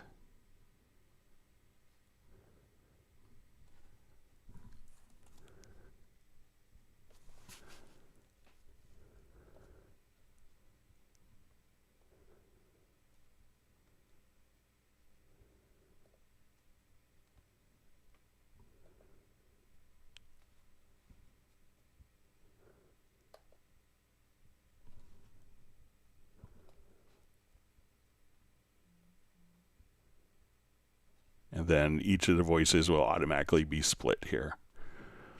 So again, in the score functions,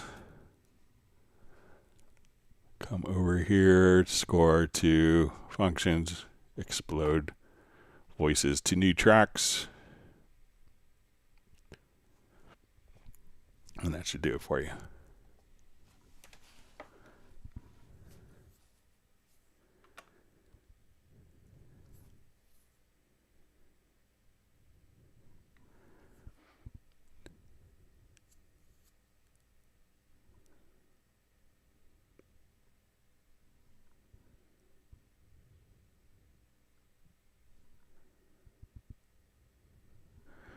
All right, so 131183 says, what is the best way to record MIDI from an existing instrument to another instrument channel? Also, can you please advise how to custom tag samples in MediaBay?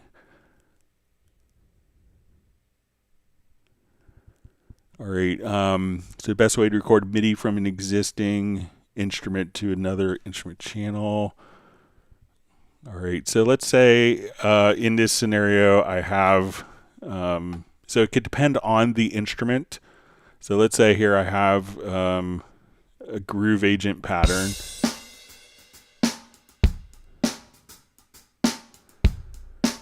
All right, and let's say I have a beat agent kit here.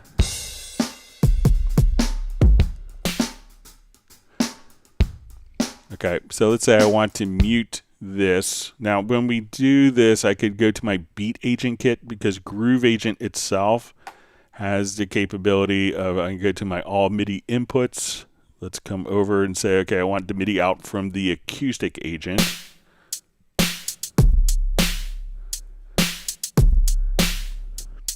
So if we come here to the acoustic agent,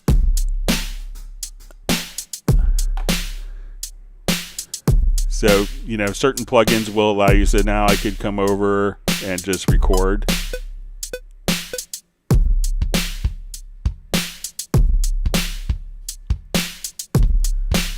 and I could capture that particular instrument, but it's not all MIDI tracks that will output MIDI. So certain instruments will output MIDI. Groove Agent is one of them, where the patterns, because it has kind of its own internal sequencer, can just simply, the MIDI out can be sent. If you wanted to copy something to another MIDI track, you could always just hold down the Alt or Option key and just drag and drop to other MIDI tracks if you wanted to duplicate events.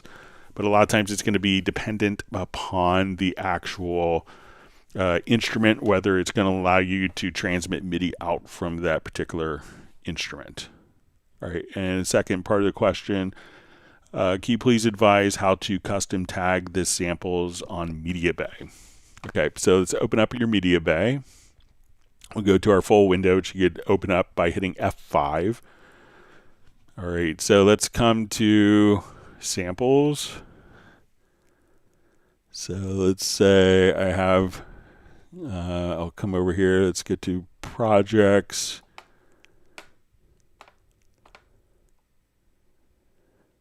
All right, and all right, let's say we find my,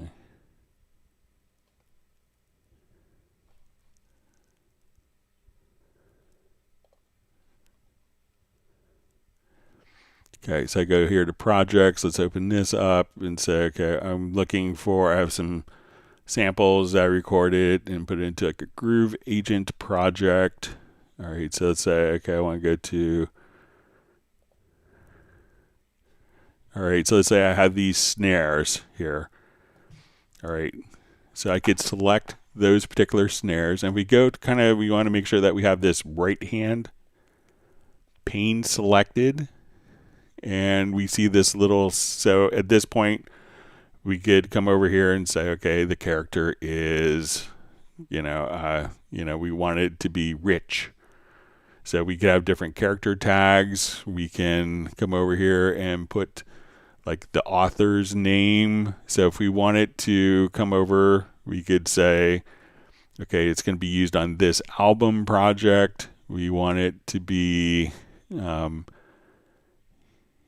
say, so any of these particular parameters, we could just, put. Now we could also add custom. So if we click on the plus sign, we could say, I want to do a text, a number, a yes, no. So let's say, okay, I want to do text, and my text is like, is this cool?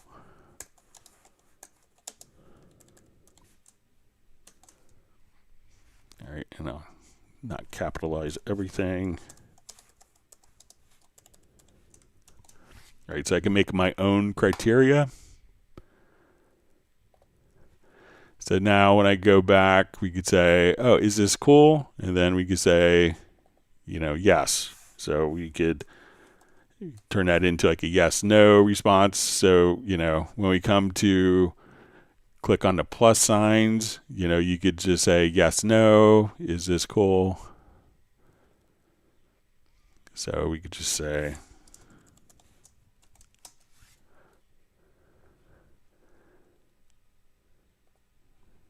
so we say cool, and we can say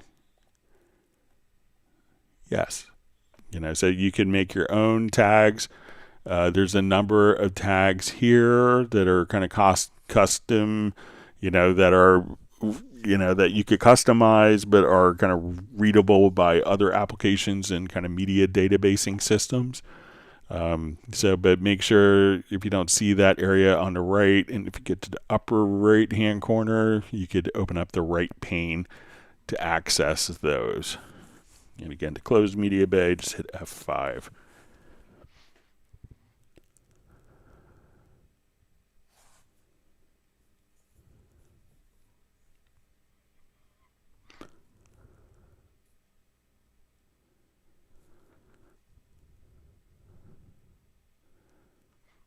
Okay, so we see Patrice Bassard says I have fiber with orange, so it's not streaming issues. So yeah, I mean, generally it's going to be, see what, when you click on the settings window, see what it's actually showing you for the resolution.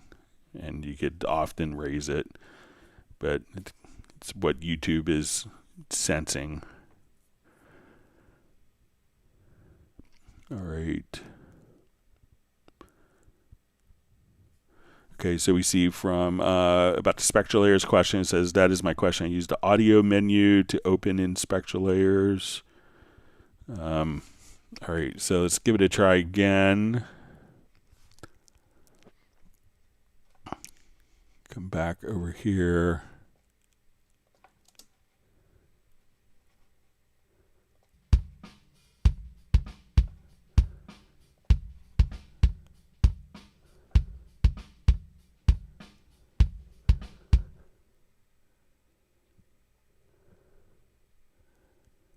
Okay, so let's see if we could extensions, Spectral Layers. Okay. So the two kicks are playing. So this one is Spectral Layers, this one is just audio.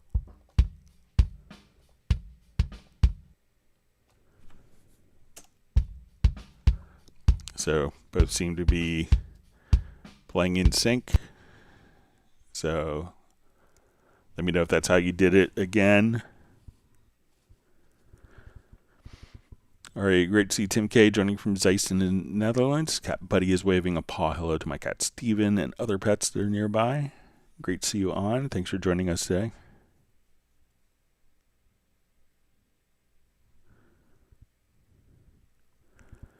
All right, so we see Congressman Radio. It says, Greg, did you push forward the lacking ability to normalize clips to RMS? We can only do that on peaks and luffs. So yes, I did.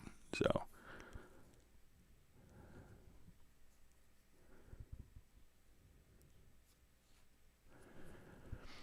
All right, so we see regarding the Spectral Layers, says, is it possible that the project tempo being different from the audio file tempo could cause these issues? So, you know, make sure you could try turning off musical mode to see if that makes any difference, but these aren't aligned to my project tempo currently. So let's say if I come here and I turn on my click, but if one of the tracks is in musical mode and the other isn't, then that could be a culprit.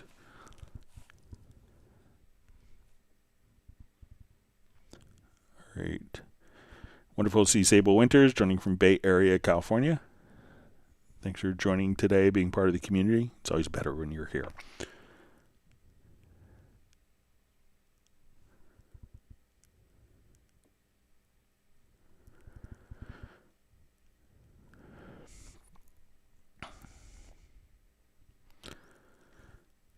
All right, so we see musician Lawrence UK. Hello, is there a way to trigger a MIDI command from a QWERTY keyboard? I want to send a message to the channel volume to set it to minus 10 dB with a keyboard, QWERTY keyboard shortcut. Thank you. So I'm not sure if there's a direct way to do, you know, because usually when you're doing like a particular value, you know, and like it could set up, you know, usually it's going to be kind of a static value, not something that is variable values, kind of like,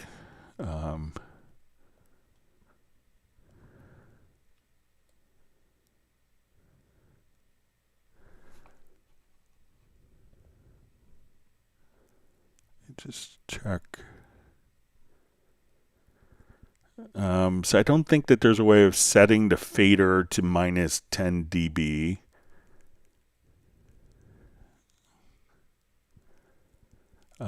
We could, you know, change the event volumes.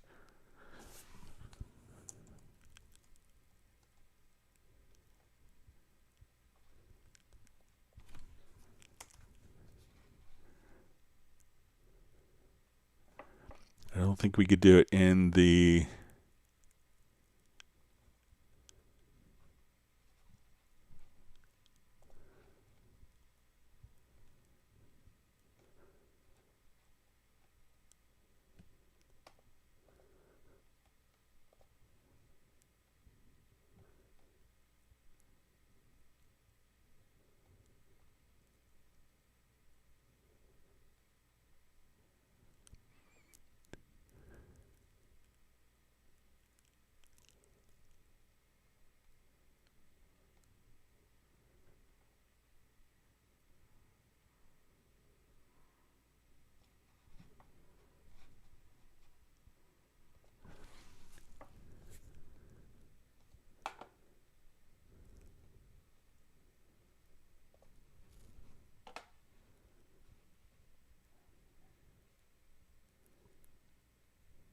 Yeah, I don't think that there's a way that I know of to set that. I'll take a look in the logical editor.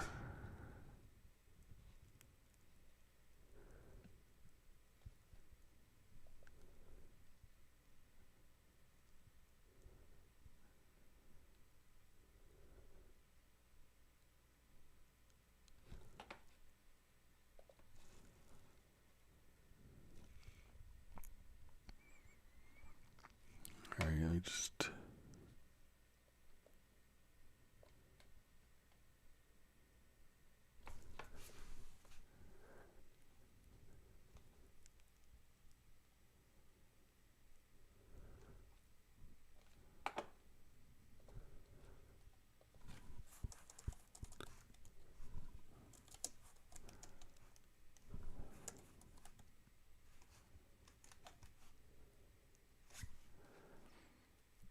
Yeah, we could do it on events, but I don't think that we could set the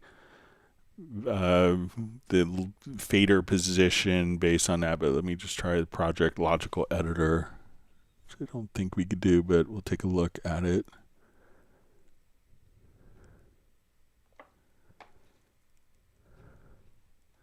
Like we could adjust the automation.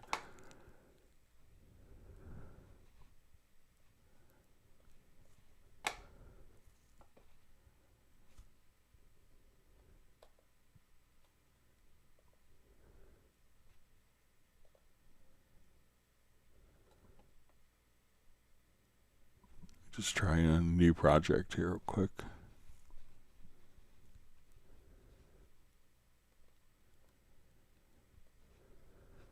And I'm not sure if you...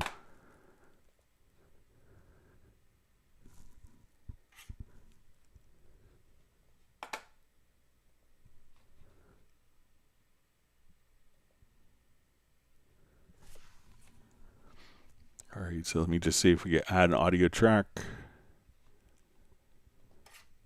Okay, so let's say that we're at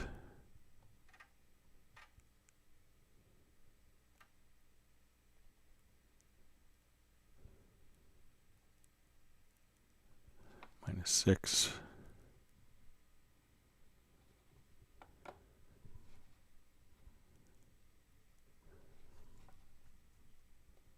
Look one more time here real quick.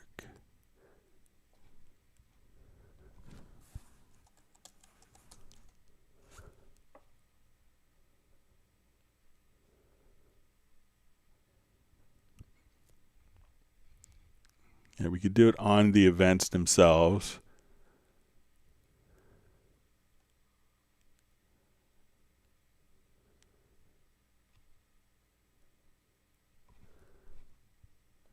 But let's see if we could maybe trick it here. Okay, so let's say we're at -3.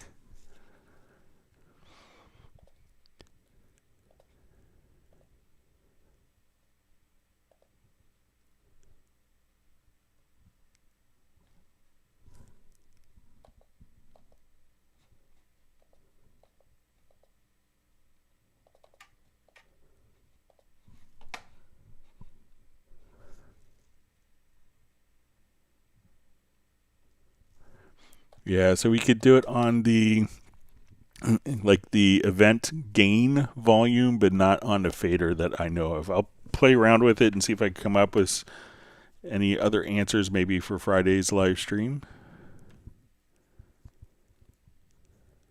Sorry about that.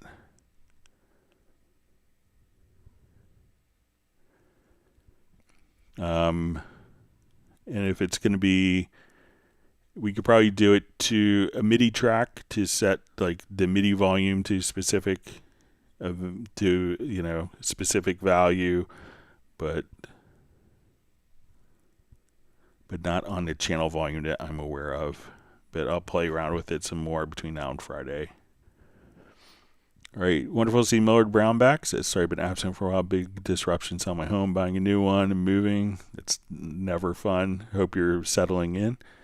Says, new house is fabulous, but we need to get rid of a ton of stuff. Well, it's good to get rid of a ton of stuff as you go along. So for our house when we bought our house about 6.5 years ago. It's like, we couldn't buy anything new unless we got rid of something. So it's good. We found that worked pretty well. But we hope you're settled in. It's great to see you back.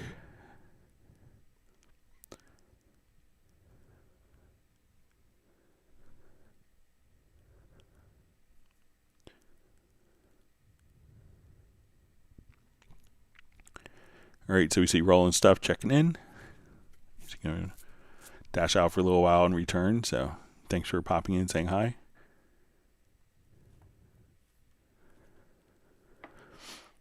All right, Audi Lee says, hi, we're currently using an M2 MacBook Pro 16-inch, 16 gigabyte, 1 terabyte running Mac OS Sonoma for Windows 14, WaveLab Pro 12. Is there any advantage to updating to the newest Mac OS version? I tend to stay away from updating to the latest Mac. I think that most of the operating system, so I'm not sure if there's anything that's revolutionary for you. I think I tend to be of the school of thought that I try to run the operating system that comes with my computer, especially on Mac OS, for as long as I can. There's always kind of a version-itis element with Mac OS where it's kind of I feel, if I was to speculate, there could be kind of a planned obsolescence model where, eventually they want you to update and then you have to now buy a bunch of new software to work with later versions.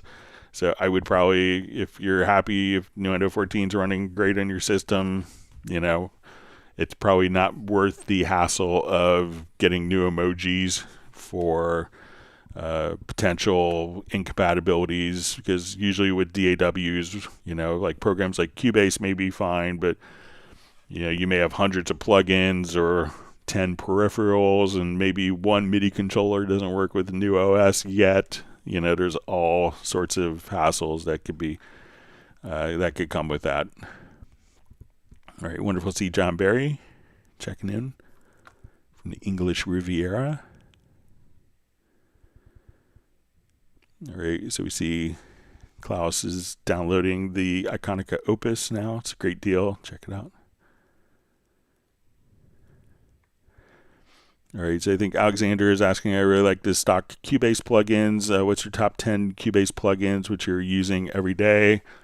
So mine, Supervision for doing all of the metering and analysis. That's always in my control room. So when I just kind of open it up, I'll always have Supervision on when I'm mixing. For like audio plugins, I like the Studio Delay. Is very quick to, get great delay sounds.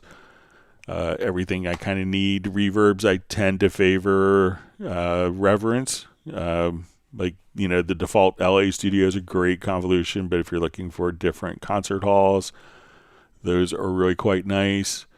Some that people, distortion, Quadrafuzz that's not it. Soft Clipper is good. Quadrafuzz is really good. This is a multi-band distortion, and you have 5 different types of distortions, and you have other cut in. Like if you come over here, you could also have time delay, so all sorts of great stuff there. The venerable Magneto under distortion is always great. So wonderful analog tape simulation.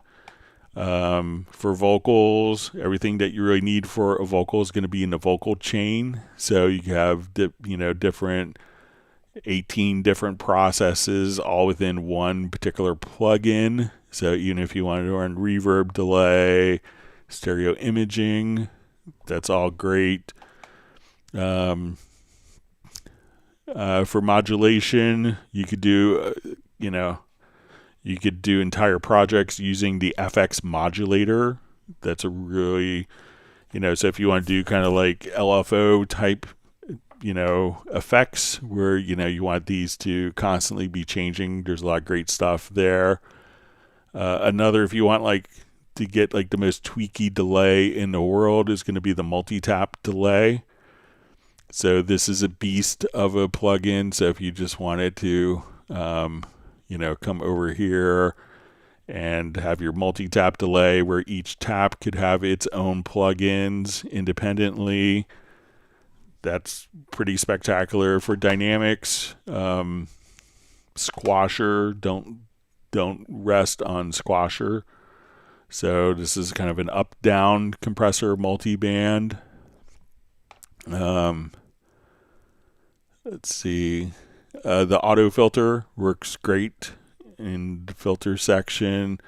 And probably for EQs, frequency, you can do very surgical EQ if you want kind of the Pultec type of passive EQ. You're going to have those as well built directly in. So that's probably about 10-ish there. So, but those would be, don't sleep on any of the plugins.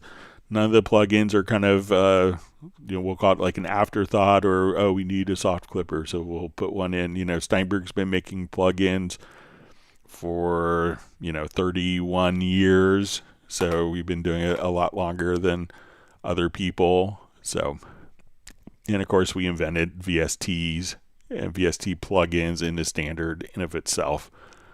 So, like, I keep looking for plugin deals. It's like, I don't really need that at all. So, because what we have included in Cubase.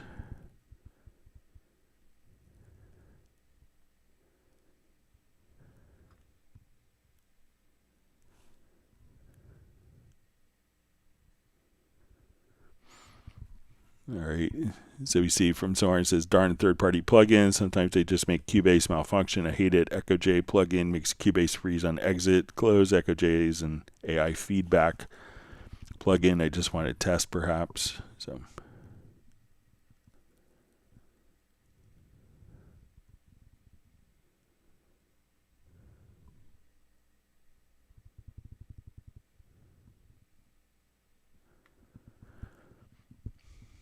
All right, so we see from TrackQuest Music, it says, hi, Gio's using Axe Machina the other day with Contact and Hallion. Anyway, I've been trying to use the articulation with expression maps, and it's working well. However, I had to download the expression map.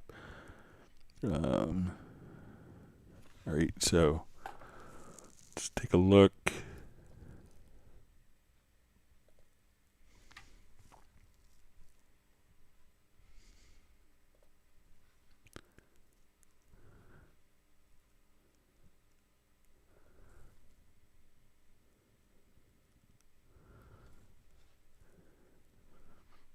Okay, so let's see if we come here.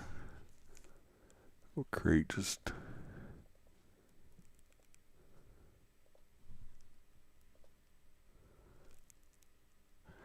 So depending on the instrument itself, let's see if we go to.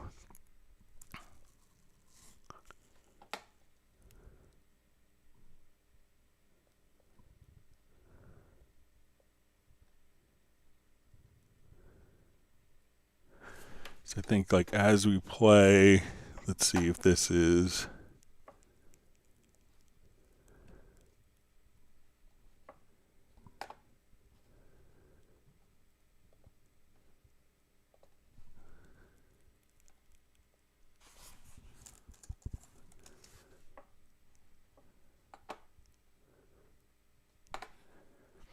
Yes, I'm not sure. It could be like how that instrument is set up, or it's not maybe. So let's come over here.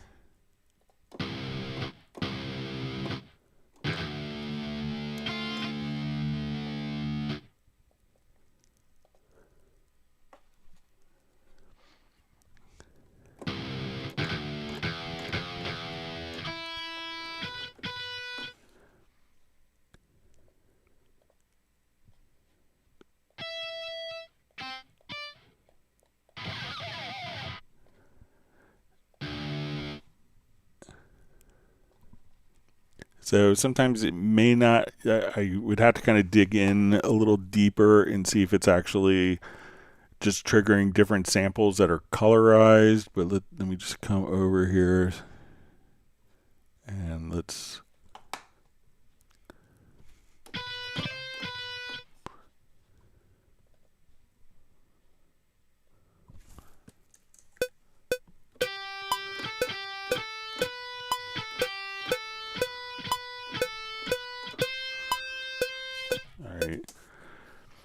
So let's see if we go to our articulations, if that changes anything when we come over.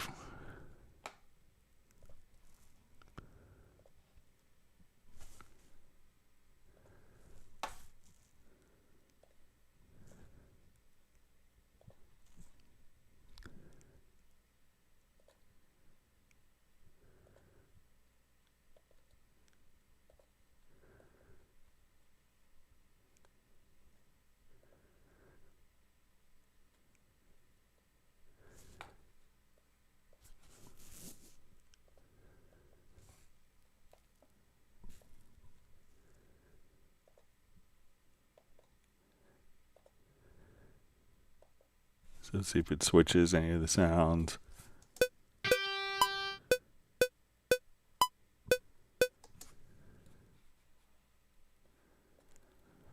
So it looks like that particular preset, let's see if we come here, if we switch it to the first. So we go to taps.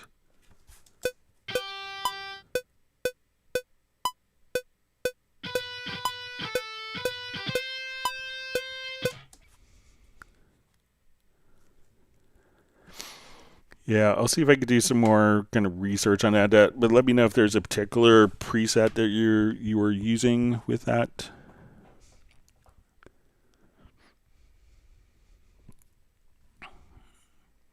All right, so we have Stephen Mike joining from Indiana. Let us know what part you're in.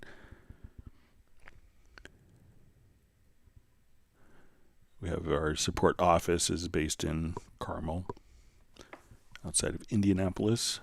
Spent a lot of time in Indiana over the years.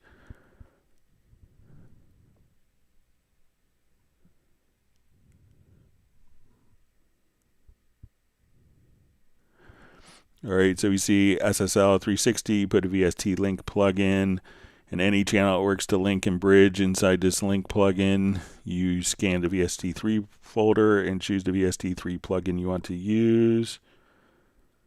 Problem is that VST3 seems programmed wrong. Lots of isotope and native instruments do not work correct, and they do not offer any more VST2. Here, the VST2, if available, works, but VST3 not. So I don't think it's going to be a VST2 versus VST3. There's lots of isotope plugins that are constantly blocklisted because they have problems. And you know, if it works inside of, let me know if those plugins work inside of Cubase and not in, you know, if you could load the plugins up, and if it's being recognized in Cubase being a VST3 host, then that would lead me to think that it's going to be an issue with compatibility with the SSL 360, which seems more likely.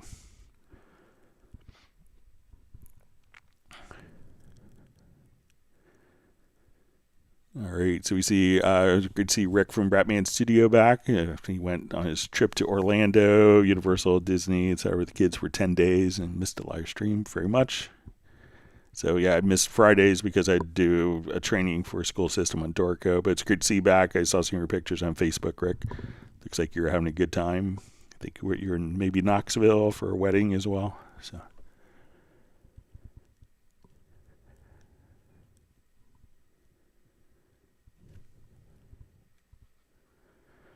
Jazz Dude has shared a link to the scoring and sales update with that. Thanks for doing that, Jazz Dude.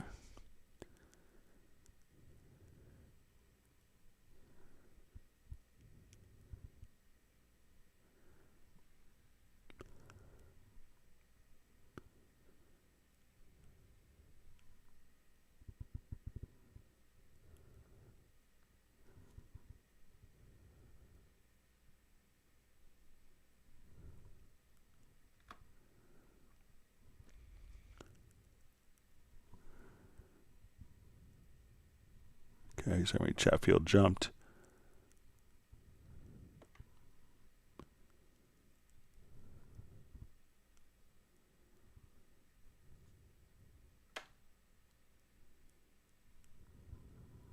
Let me just find my spot. All right.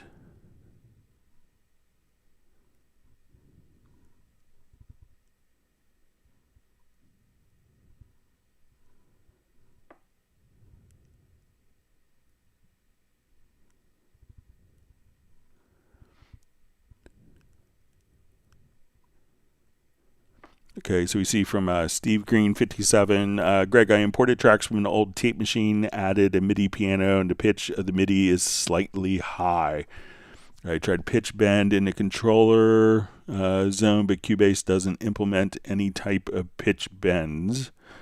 So a lot of times with pianos, you don't have pitch bends, but what you could do, it's probably, tape machines were kind of notorious for this. If we had an audio track, so that, that the tape speed could fluctuate or just be out of time and run a little slow, run a little fast. And that's why people would often kind of do calibration of tape machines. So let's see if I still have, yeah.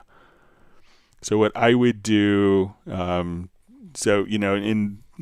what you would do for kind of proper studio engineering protocol was to always align the machine. So you get a test tone and then you would align the machine to make sure that the pitch on each track, the speed on each track was known. And sometimes we would align the tape machines like every 3 hours or so because they would just tend to drift.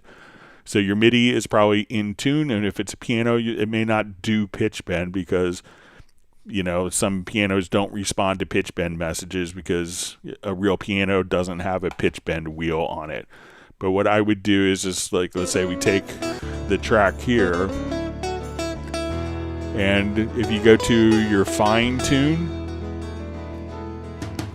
you could adjust your fine tune here. So up or down.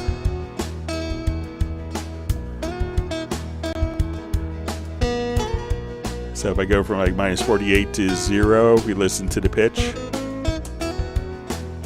And let's go up half a semitone. So when we're doing fine tuning, this is up and down by cents. So let's say I go up. We can edge the pitch up. The timing stays the same. So if we go to minus 48, we'll go almost a whole step down.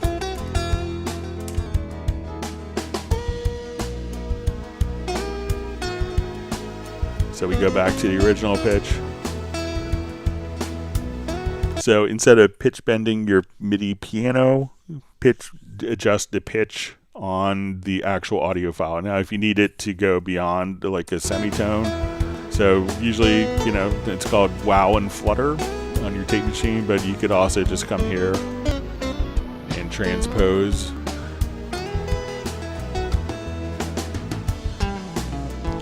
Another method that you could use is just to come over to the inserts, and if you go to like the pitch shift, and you'll see a pitch shifter plugin. And here we could just say, okay, I want to be linked, and then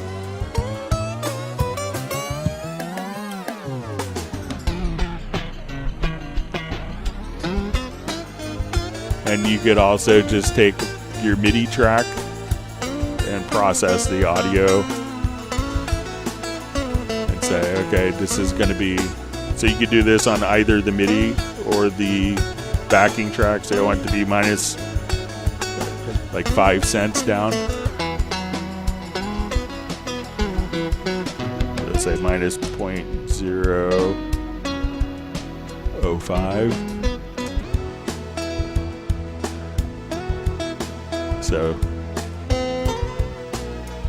So try just to, you could use the pitch shifting plugin on either source. But again, a lot of times MIDI pianos don't pitch bend because you can't really do pitch bend on a piano.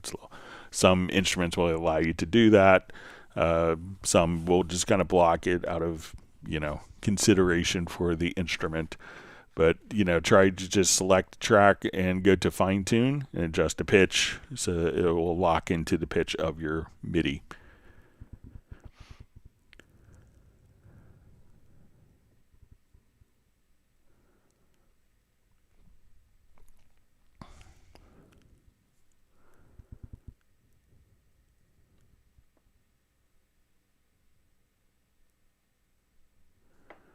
All right, so we see from RKO 749, it says it doesn't matter what MIDI record mode is, why it records the notes I hit during count-in and previous MIDI event.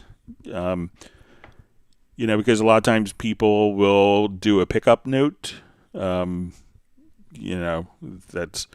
you could probably make a so it's, and also if you recorded a note that was like, let's say 192,000th of a second before the downbeat, would you want that to be deleted as well? So I think it's, capturing what is actually played in, I think, is the design intention with that.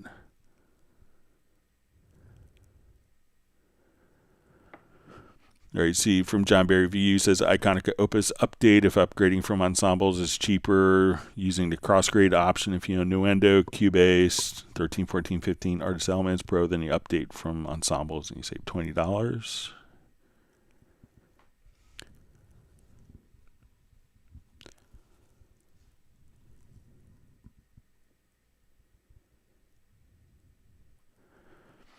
All right, so we see Kingmaker 811 says I'm on the latest version with M1, was recently warned that Intel app wouldn't work soon. I noticed that Steinberg Library Manager and Download Assistant are Intel apps, so those going to be updated soon. Let me just check. I think that they're M1. I'll just check just to make sure.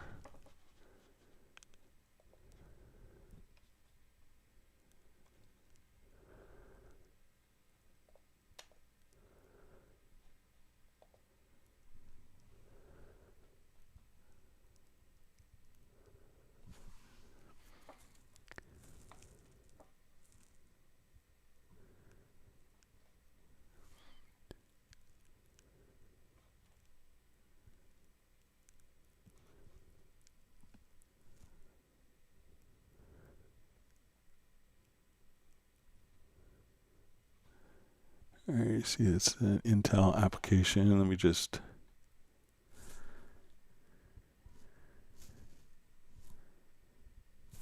Let's look at the Download Assistant.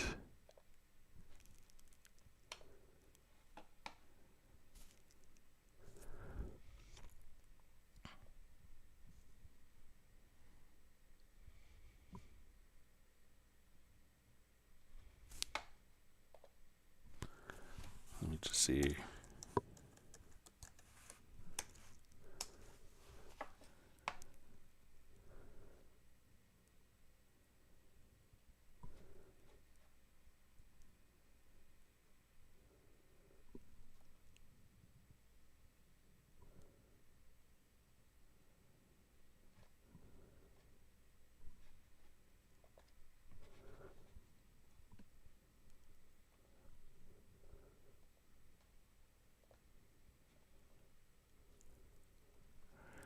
So I don't see where to change it. Let me just try.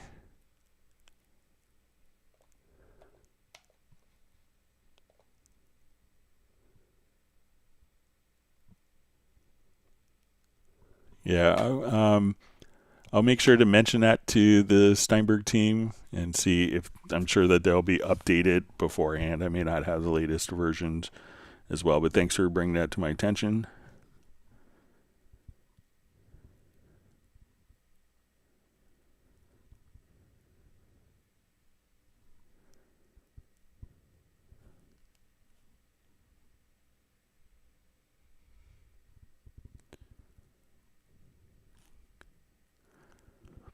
All right, so we see from Michael Jensen says it's a recording kick track using sample editor like a gate type of cleaning up.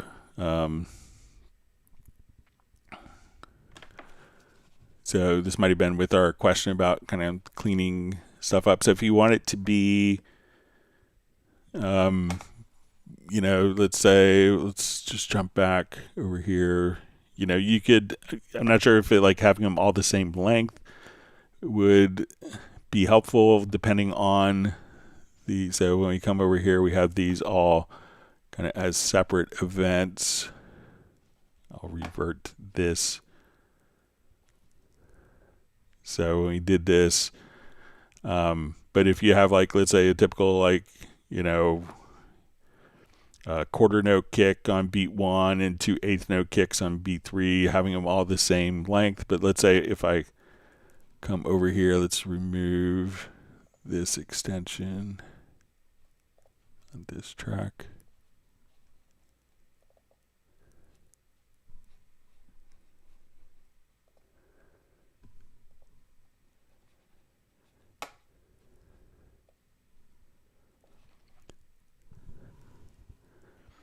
All right, so let me just make sure.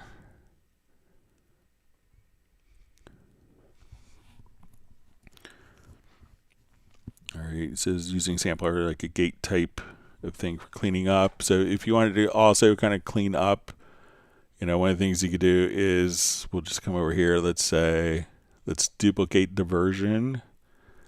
And if I go to the audio to advanced, then do detect silence.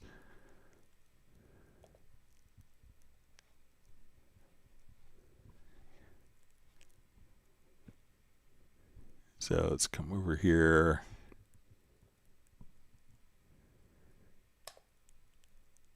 We just adjust that again.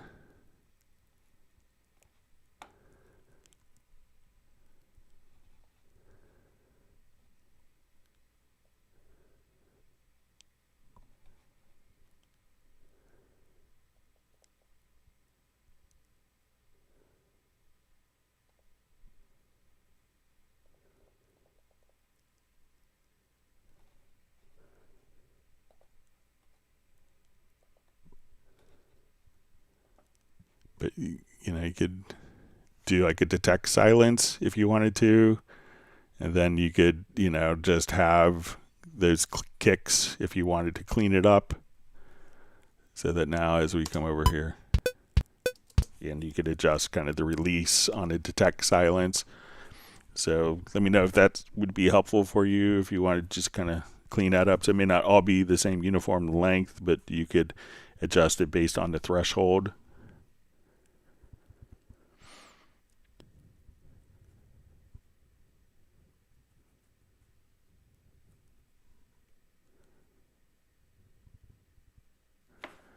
All right, so Jay the Jolly says, I seem to have gotten WaveLab with the Cubase Artist 15 upgrade. Is it worth trying? You mentioned CDs. I hold them dear too. Being able to burn CDs with WaveLab is neat. I think you said it could be done.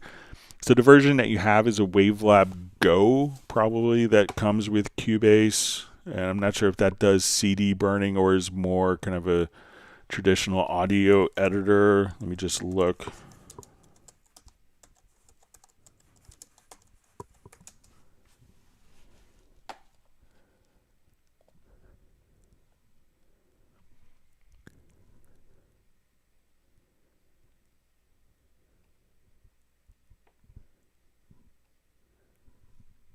So the CD burning engine isn't included with the WaveLab Go, but you can have it with Elements or the Pro version.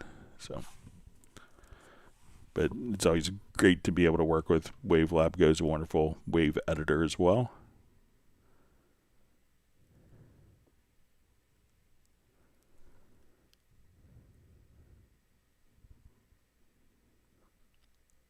All right, so we see Jazz Dude just says that Rosetta 2 does not emulate an Intel CPU. It's a binary translation technology that converts the Intel x86_64 instructions into ARM instructions for Apple Silicon processors ahead of time before the code is run.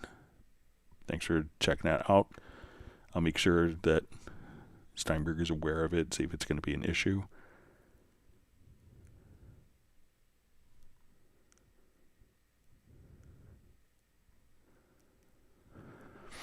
All right, 8 Music asks, hi Greg, I hope you're all well. I'm sure you've been asked this before. Will there be an updated version of OmniVocal more fully featured? Using SynthV and Cubase is a pain.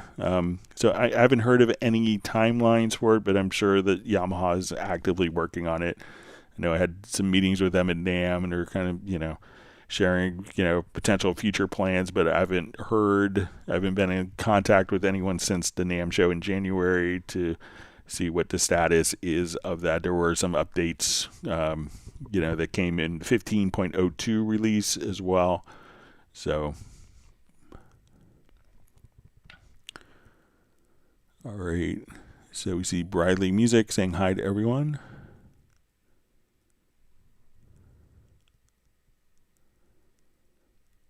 Brad Meansy says, a lot of new people on today in the live stream, so it's great.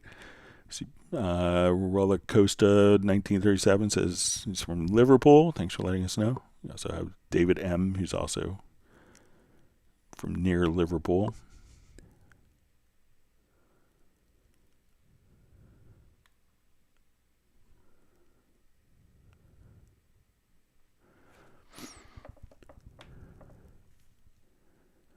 All right, so we see from Alexander question, I have the song with the MIDI of the main voice part. What's the easiest musical way to create this second voice part? I mean, the MIDI part as well. Thanks. All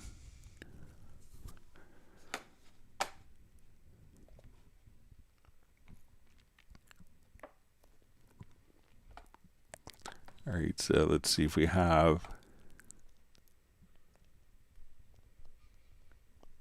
this in my recent list. No.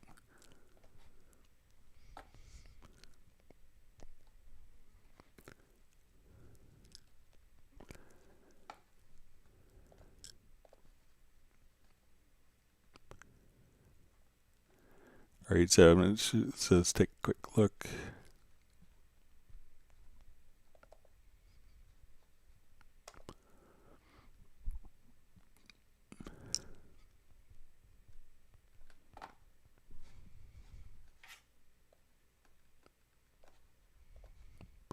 All right, so I'm just going to convert this to MIDI. So let's just take a quick listen to it. You stare at the ground. All right, so it says I have the song with MIDI, the main voice part. What's the easiest and most musical way to create a second voice part? I mean, the MIDI part as well. All right, so let's say if I come over here, I'm just going to drag the piano part up, and we're going to make the chords from it. So if I go into Very Audio, so double click on the event, go to the Very Audio tab. If we click there, we can now, let's convert this to MIDI. So under choose functions, I'll just say extract MIDI. And now we have kind of the MIDI here. And if we know kind of our key of our song, so let's say we're in G major. All right, so if I come here, if we wanted to do harmonies that worked musically with this,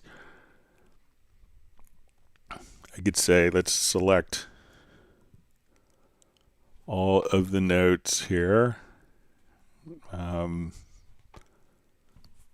let's select all.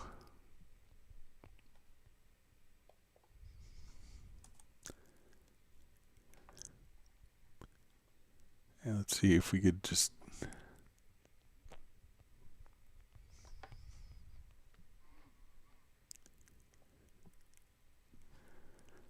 Okay, so I'm just going to try to duplicate these two voices. I'm going to duplicate this track.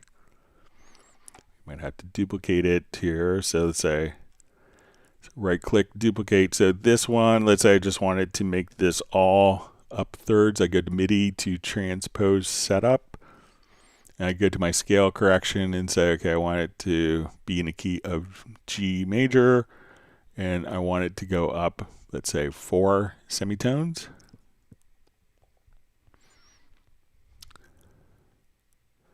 So now if I move this directly on.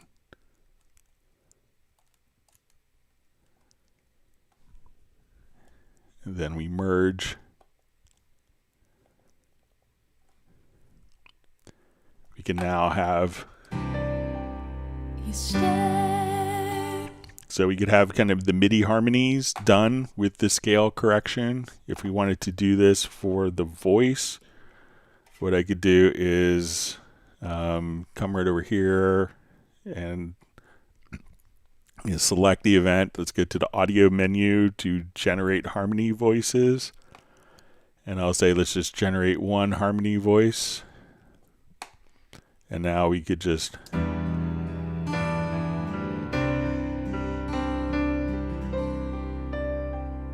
stare at the ground, not a sound. Tell me why something's wrong. We can't go on living the life. So you could create the harmonies in MIDI or create them in audio as well. So let me know if that's helpful for you, Alexander. All right, so we see for Jay the Jolly says, if I understood what you said earlier, tape machine monitor mode, that is way more convenient to my workflow. Thanks. Yeah, generally I leave it in tape machine mode and don't think about it so much.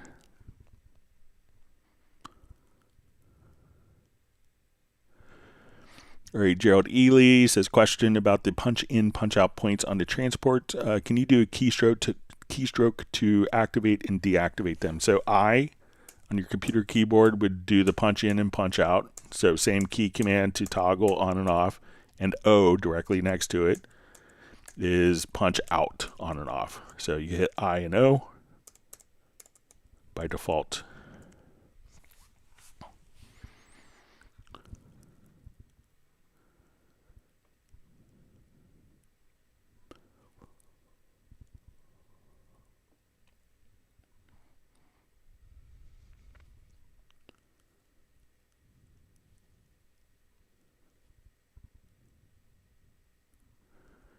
All right, so we see from 131183 says, thank you so much.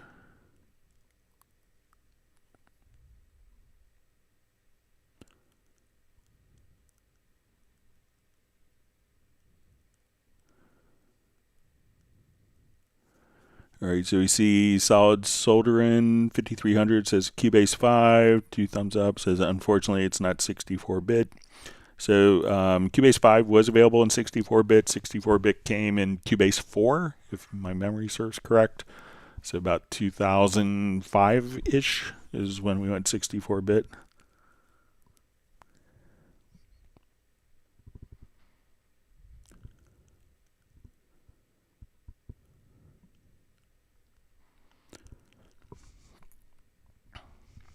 All right, so we see Val had a power outage and he's online with his phone. Sorry about that. It's never fun.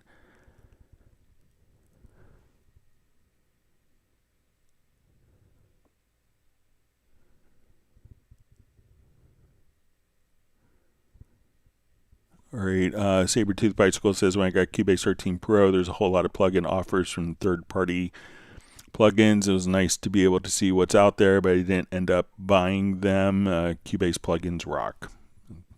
Good point, yeah. It says I have some Arturia MIDI controllers, which come with access to a lot of Arturia plugins. Of course, I use those, but mostly just the Steinberg stuff.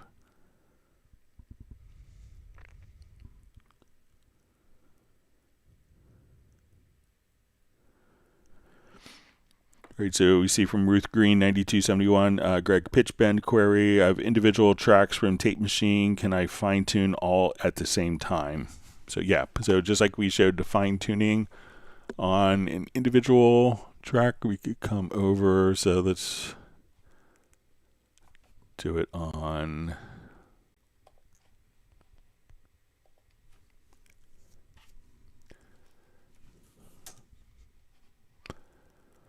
So again, I could select all of my tracks. So let's say maybe I won't do drums, but we can do, I'm going to select all my events here.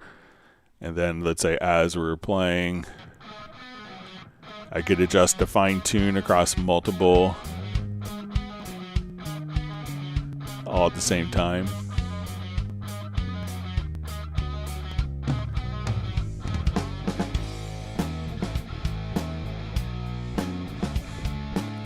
So if you have a multi-track, it's no problem to do your fine tuning or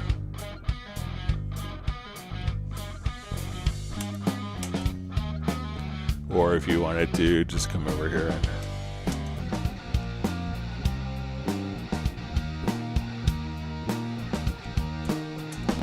so you can do it in cents or semitones. So just select all the events and then you could adjust the fine tuning.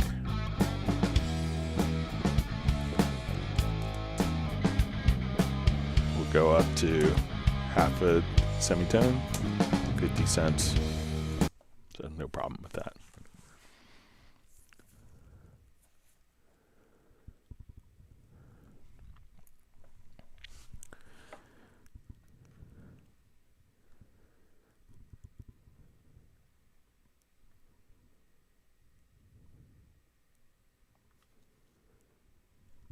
Great.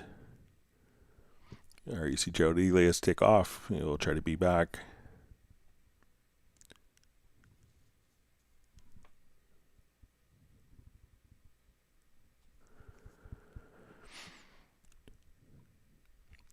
All right, so you're saying it's design intention for MIDI recording because your rival's Ableton, Studio One, Pro Tools, Logic FL doesn't record in Count-In, what it's meant for.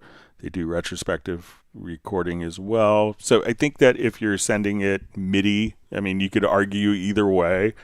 But if would those programs cut off if you were 4 milliseconds early on the first note and not be included? Or would it just capture all of the MIDI data?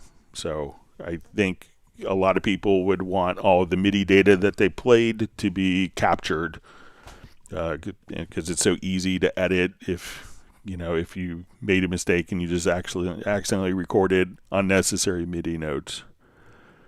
So I'm not saying someone did that. I believe that's a design intention to capture MIDI, because if you played something that was incredibly perfect and it was while you're in Count-In, that you should be able to retrieve it. So I don't really speak for the developers on that, but I think it makes sense.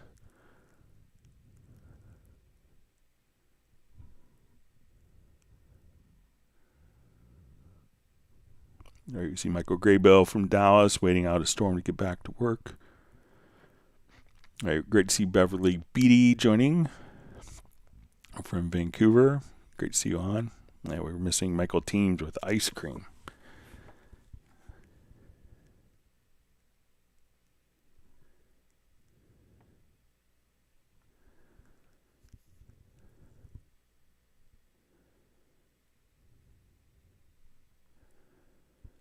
All right, so we see from Jose-CXP says you could do the same with a kick and then converting it to MIDI, then replace it with a VST, for example. So yeah, if you wanted to do that, if you're wanting to clean up kick tracks, so let's say I have in this project, I have a groove agent set up here,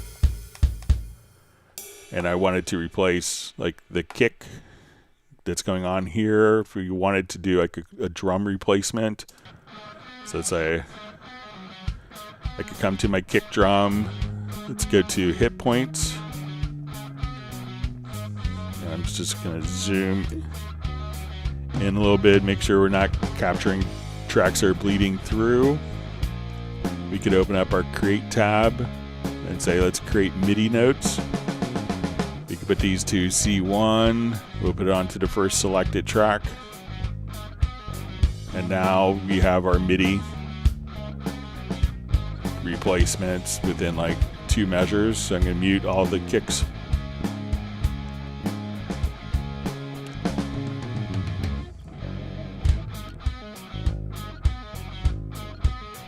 So if we wanted to tune,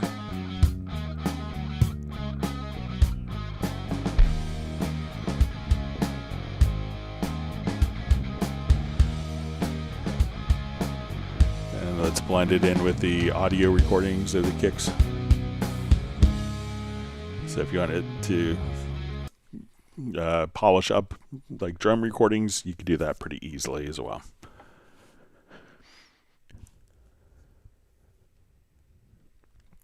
All right, so you see from Michael Jensen says, perfect, Greg. That's exactly what I was looking for. Thanks for letting me know.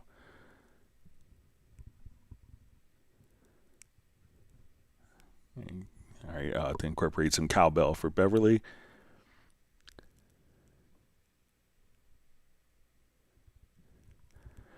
All right, Zadobski says, hi, Greg. How to audition drum machine, say kicks without importing them?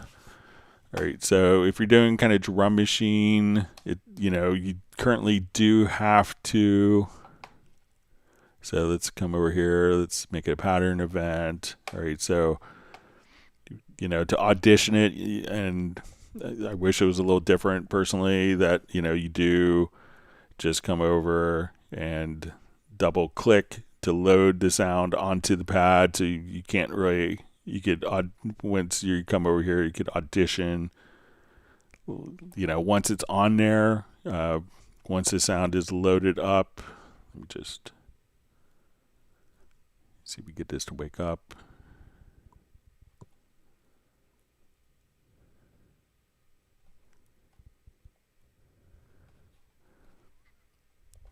All right, so let's say if I come over here, so let's say, okay, if I want to, and I could come over and just say, okay, I want it to now come over here. So let's say we have our kick.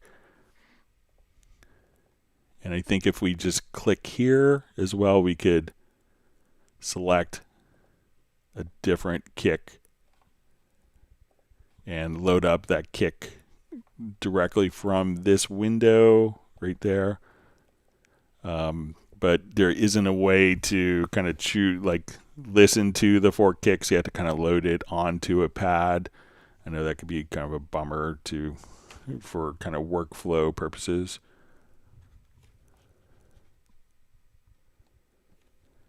All right.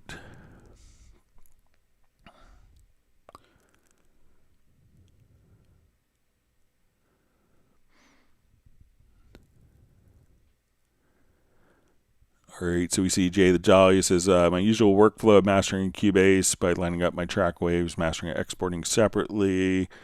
In the end, is going to work fine while I practice WaveLab elements once I get it. This is great stuff.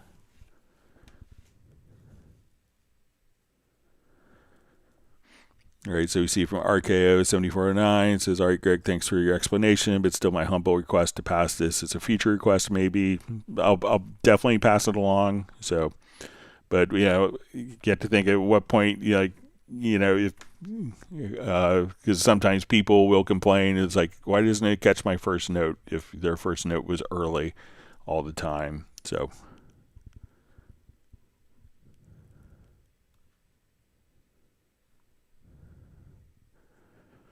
all right, so we see John Costigan on from Kenosha, Wisconsin.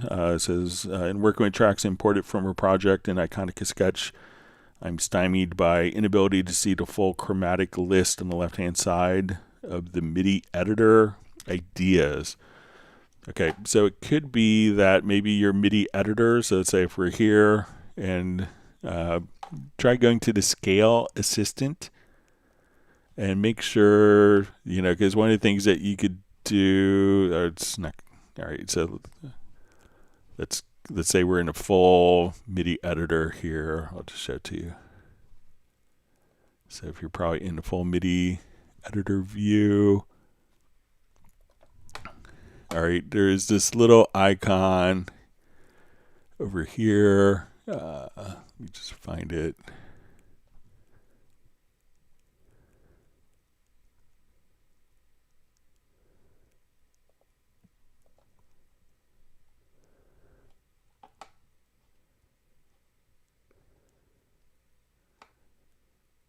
All right, so let's say we want to.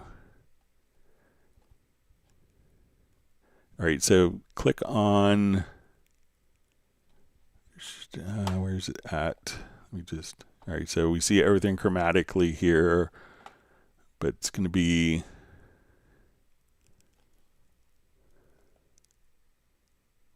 see if I have it on, like, disabled.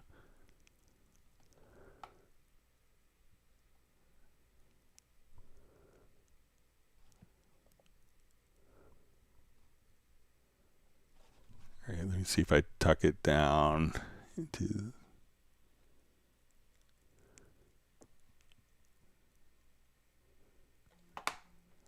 But there is a way to. All right, so let's say if I get a D major here.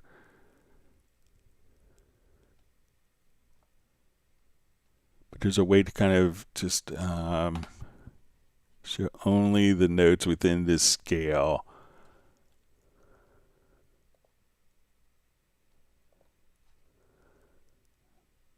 I thought it was in the left-hand side. Let me just.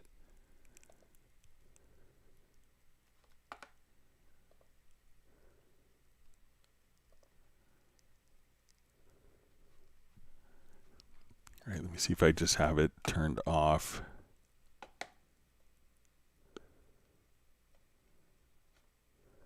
Pitch visibility. Okay.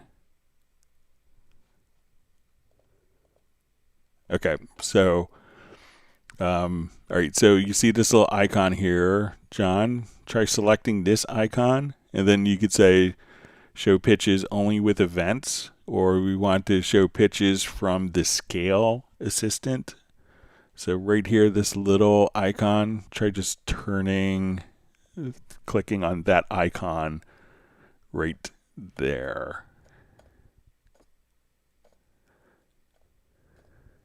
And then let me know if that will allow you to see all the notes within the scale. Sorry for my brain cramp with that.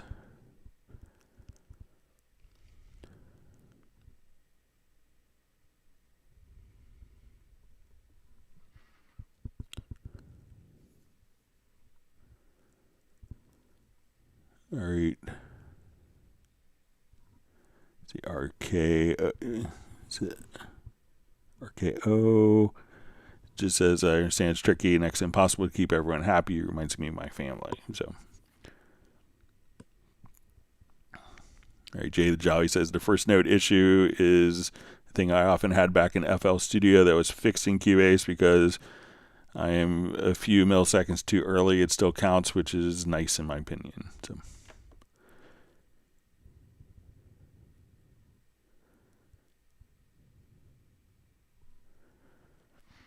All right, so let's jump to a couple questions that were mailed in. Thanks for all the great questions. I hope that everyone's learned some new tips or tricks. And let's go to some of the questions. All right, so the first question we had was how to create interesting rhythmic effects using sidechain gating. Okay.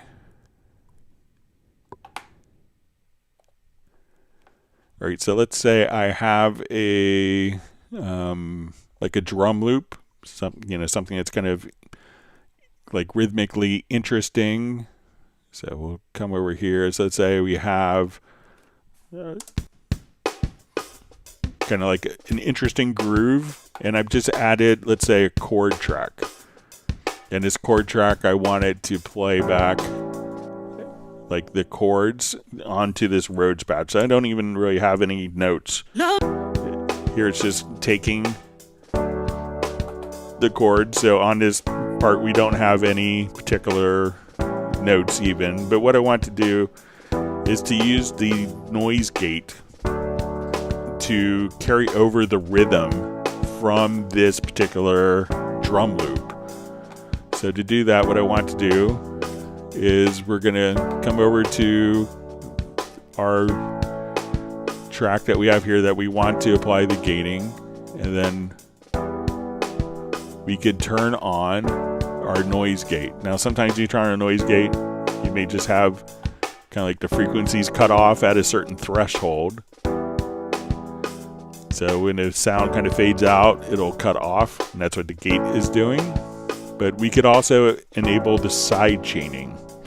So once I activate the sidechaining, I could route this to the drum sound, and now the drums are opening up the gate, and we could adjust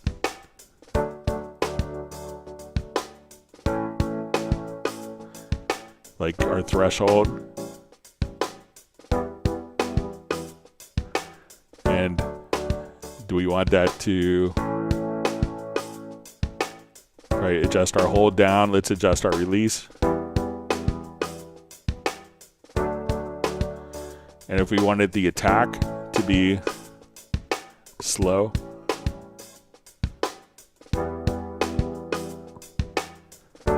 so without the sidechain, if I turn that off, it would just kind of fade out after it gets to a certain threshold and turn off.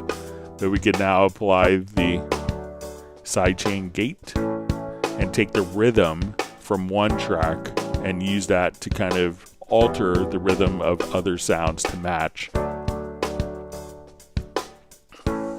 So again, on the track that you want to affect, load up the noise gate plugin under Dynamics. And then what you want to do is activate the noise gate, the sidechain input, and go to your sidechain source and take it to whatever source that you want to be the drum loop. And that's how you can make some more creative rhythmic parts. Okay, we covered next question already about spectral layers. Question, why can't I load any plugins to record through in VST Connect Performer? I click on the insert and it just says NC and nothing is available, even though I have lots of plugins available on my system. Okay, so let's go open up VST Connect Performer.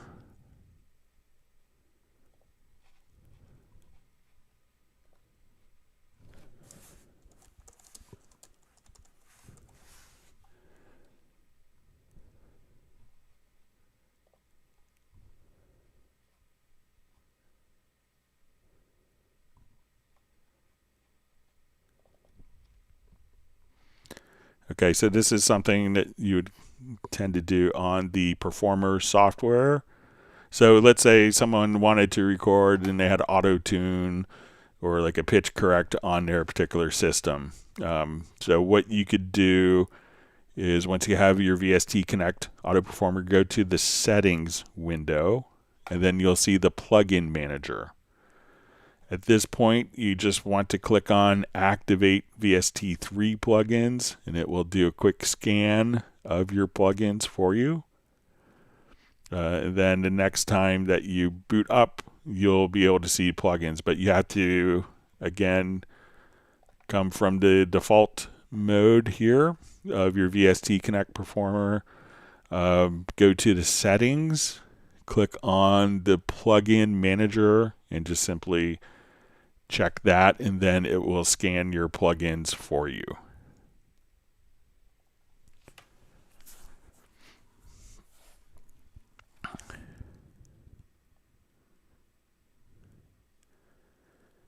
Okay, let's go to the next question.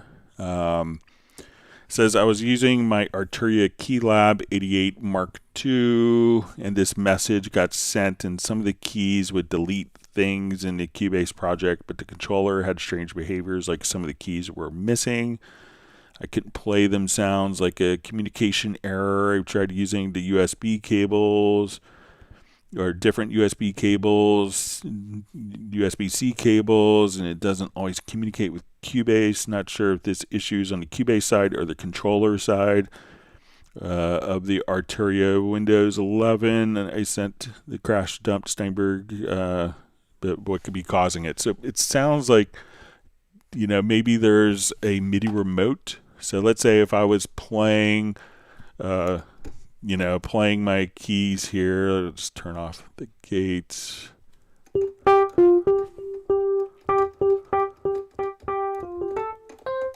All right, so let's say if I play and I'll open up my keyboard editor here. So let's say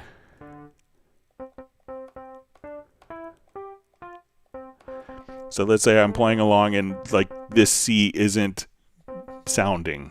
All right, it's probably maybe that note is being used for a MIDI remote device.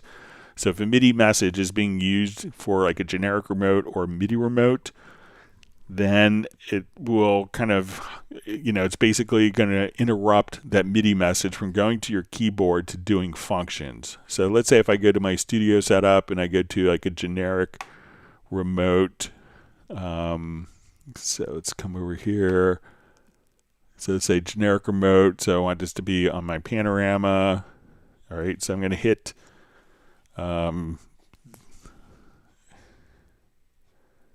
so let's say I want to hit this C note. So I'm going to do a MIDI learn, and we'll remember the pitch of this.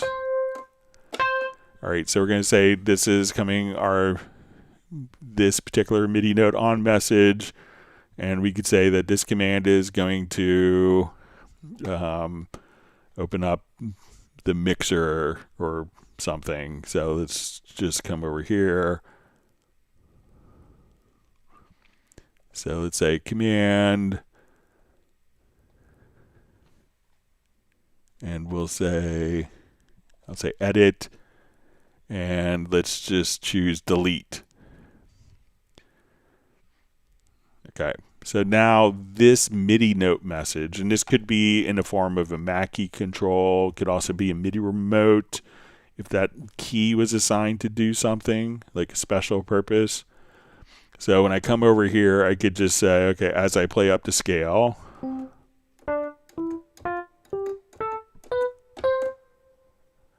see, and now that MIDI, when I hit that last C, we notice that selected event was deleted. And depending on your controller settings, you may not hear it go through. So let's say, if I come over here, I hit that note, and I could, at this point, just, when I hit the MIDI note, that event will delete, because in the studio setup, look in a generic remote again. I will just come over, I'll delete that particular function, but just make sure that that particular MIDI message isn't assigned, and it could be assigned somewhere like in the Mackie control, because these are just MIDI messages that are being used not to transmit a MIDI note to an instrument, but it's kind of the communication language to take that MIDI note message and convey that directly to a function within the program for kind of driving it, per se. So check there, or also check in the MIDI remote that you don't have anything assigned in the MIDI remote that is that key. Sometimes people just say, okay, I want this key to always, quantize or undo, and they don't realize that key was inadvertently assigned and is doing stuff like that. Okay, our next question mailed in. Hello, Greg. I have a question for tomorrow's Cubase Club. I recently started to implement the technique of sidechain the vocal with compressor on the reverb. Every time the vocal is singing, it is compressing the reverb, and when it stops singing, the reverb goes to normal uncompressed level. My question is there a way in Cubase to do the same, but instead of writing the compressor, it will ride the channel fader? Kind of an automation of the sidechain is in charge of adjusting the fader. I hope it makes sense. All right, so let's say I have like a vocal and like a big bass note here. So let me just... Only want to know you, only want to lift you higher. I want to be the one who you call when... All right, so what I did was I wanted the vocals to kind of duck down whenever that bass note came in. Right? Not the most sensible musical thing, but just for demonstration. So I went to a modulator, and on this particular modulator, what I want to do is we could control like a volume plugin, or we could control the actual So I set up, and we'll just do this from scratch here. So when we go to your modules, we'll delete this and we'll set it up from scratch. So we'll say, I want to go to an envelope follower. Okay, and what I want to do is, let's say on this vocal track, I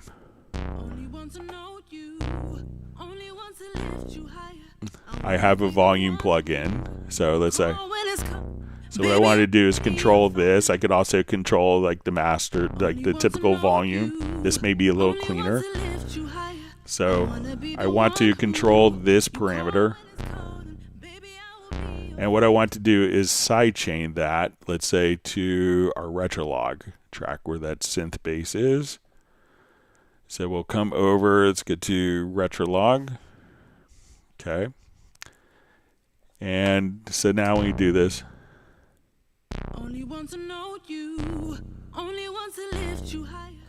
so we get to adjust kind of our attack up.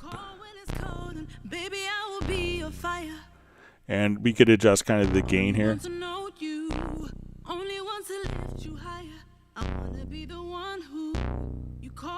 So if I put this into like a negative value, we could have the track kind of get softer. As soon as the bass comes in, the volume ducks down.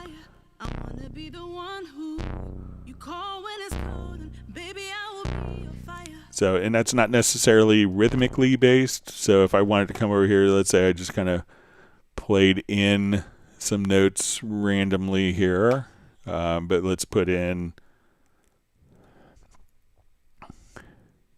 like, I'll just split a couple of the notes here. So hold down the Alt or Option key. So now as we do this, only want to know you, only want to lift you higher. I wanna be the one who you call when it's cold, and baby I will be your fire. So now, just based on the audio characteristics, so a lot of times when we do modulators, we think of the modulators as always kind of being in sync with the particular project, but here we're taking, when we go to the modulators for this, we're taking the particular parameter and we're having another audio track feed that. Now if I switch the direction of this to positive, we could have this modulator start, and then when the note comes in, this will duck down when we're in positive territory here. Only want to lift you higher. I wanna be the one who you call when it's cold, and baby I will be your fire. Or if we want it to come up, so this will go down when the input source comes. And let's say I want it to go up. And we could say what, like at what point the parameter comes up. Only want to lift you higher. I wanna be the one who you call when it's cold, and baby I will be your fire. So that way we're taking the input source of one track and affecting the dynamics of the other track. And if we wanted to use kind of just the built-in like fader of the channel, again I could just come over here, I'll mute this. We could have up to 8 destination sources, so I'll learn. Let's come over here, adjust the parameter, and now as we do this, only want to know you, only want to lift you, and I'll match, let's say, you call when it's cold, and baby I will be your fire. Hear my fader going. Only want to lift you higher. I wanna be the one who you call when it's cold, and baby. So instead of like always thinking of in terms of sidechaining for audio and dynamics, you could also sidechain directly into modulators as well. All right, let me jump back. That's all questions that were mailed in. Again, questions you can mail into clubcubase@steinberg.de.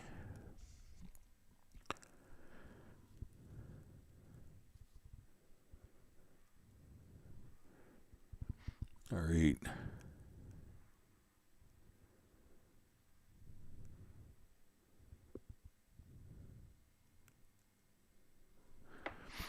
All right, John Barry VU says, hi Greg, how long has there been an edit instrument button top left in the channel edit window? So let's take a look at it here. So I think it's been in there for a while. So like this one, we could just open that up. Might have been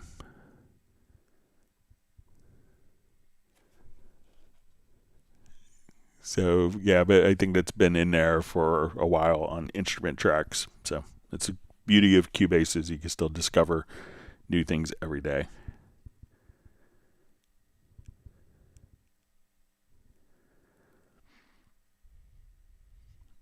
Yeah, so we see Jazz Dude says about retrospective recording has existed since 2005 in Cubase 5. So I think it actually was originally on back to the Atari versions, because it would always kind of keep a buffer of the MIDI data. So I think Cubase 3 on Atari, it might have been introduced way back then.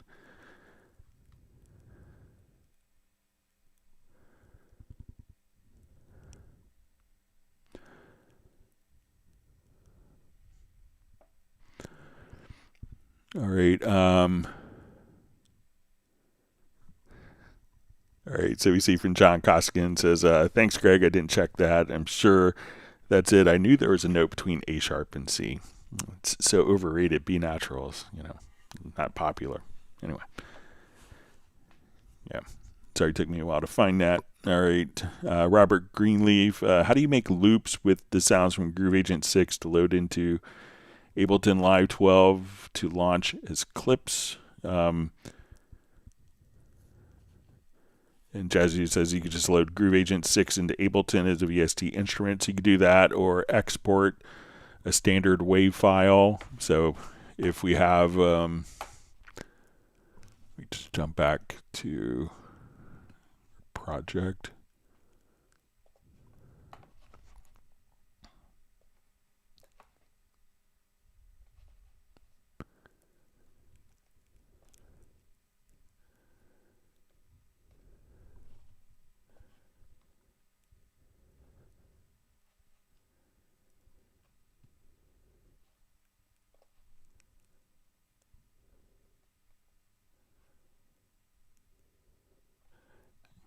All right, so let's say if I have my Beat Agent kit here, I'll drag a pattern over from the player pads.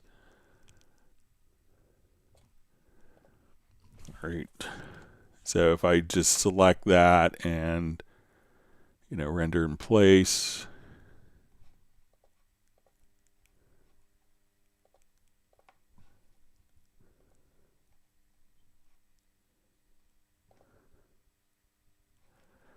Then it's a standard audio file that you could, import. I'm sure I don't have an Ableton license, so.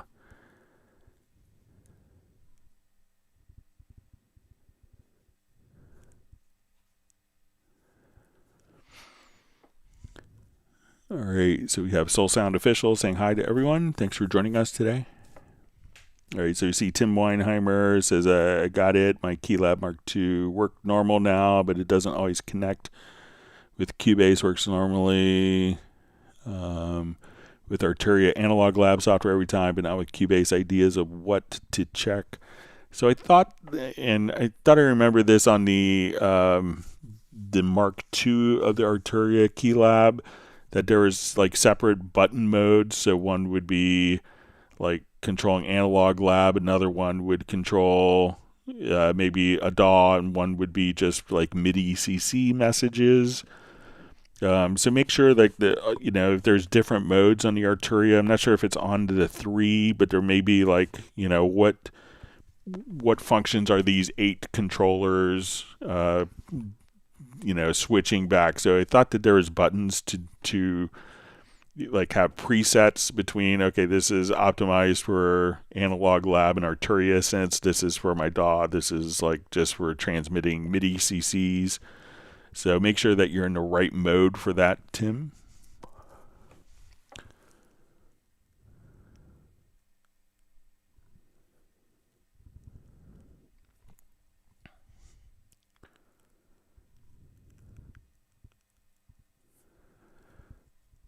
All right, so we see, hi Greg, in Groove Agent 6 to pad settings to give the pattern player an exclusive port.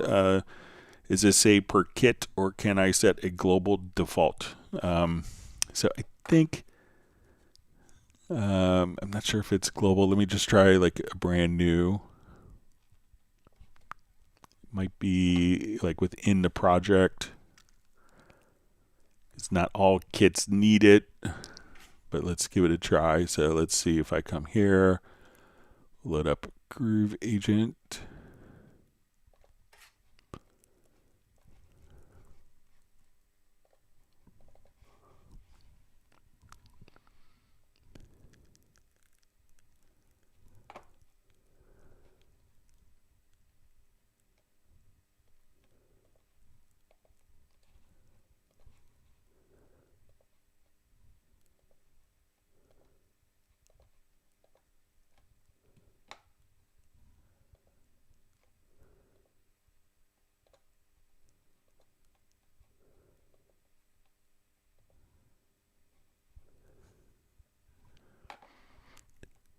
Okay.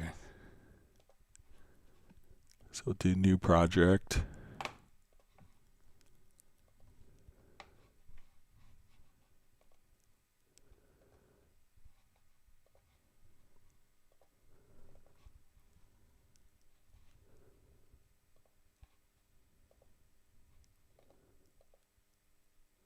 Yeah, so it looks like it's going to be saved per project, but let me see if it's like a preference or keyboard shortcut.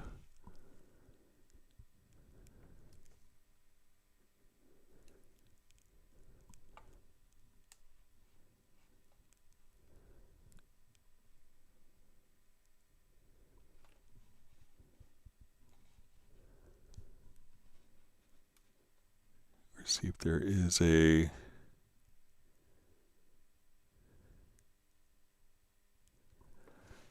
All right, so let's see if we save this as default.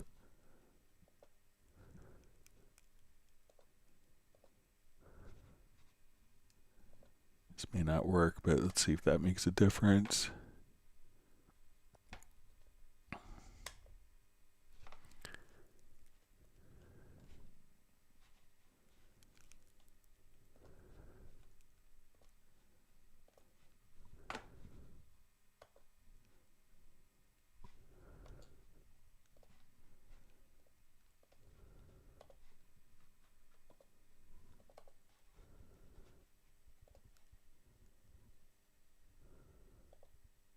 No, it doesn't seem to make a difference, but let's see if there's maybe a keyboard shortcut.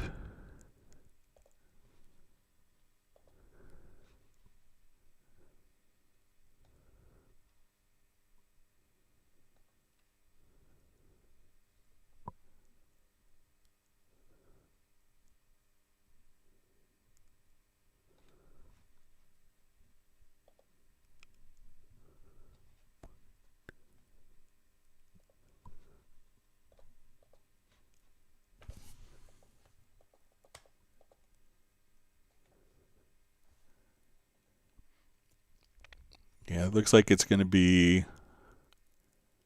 Let's see if there's any keyboard shortcuts where to port. Looks like it's going to be stored at the project level. Sorry about that, John.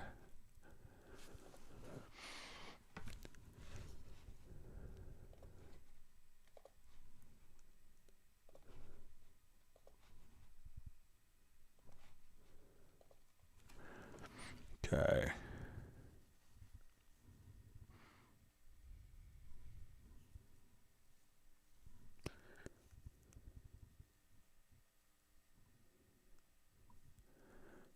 All right, so we see from John Berry Reviews, says, I found a solution to me not being able to name the acoustic agent kit pads. I found a backdoor that is still open, so I can name the pads now, only Groove Agent 6, not the SE version.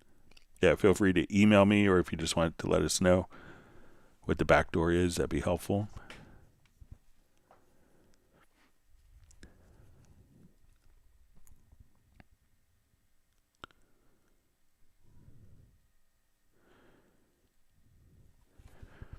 All right, so we see a question from Sable Winters. It says, you just did render in place that it looked like it created a new audio track from the MIDI track. Am I right? And what is the typical application? So when we did that, so we'll come over here. Let me activate this project.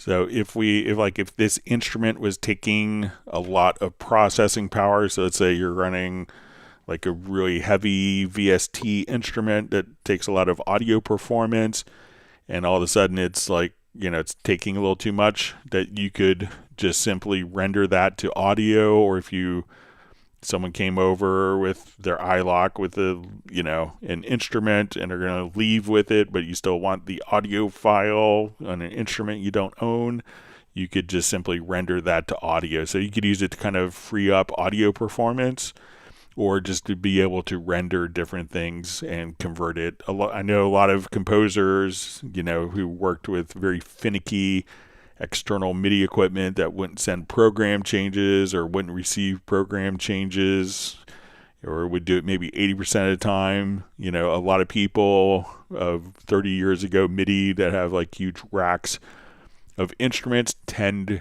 to, a lot of those will, as soon as the MIDI is in a great place, they tend to render it, just because they're always kind of walking on the edge with large computer setups, and playing back audio is easy, doesn't have to look for samples.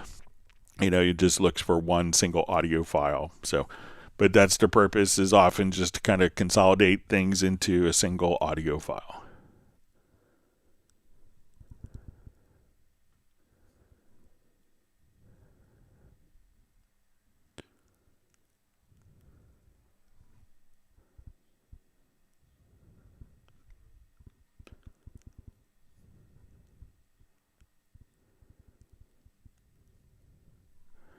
All right, so you see from Tim Weinheimer, says it is in the DAW. It is in the DAW mode set to Cubase. I think the issue is the controller side, so I'm going to contact Arturia for support. Yeah, let me know what you find.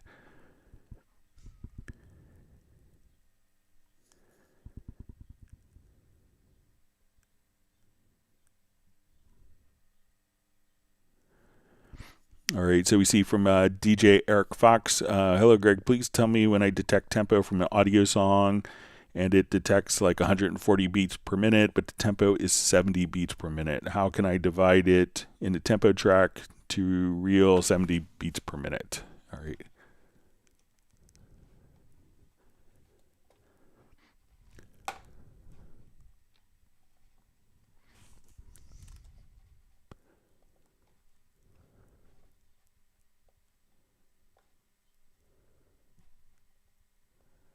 Okay, so let's say I do a tempo detection of this file here.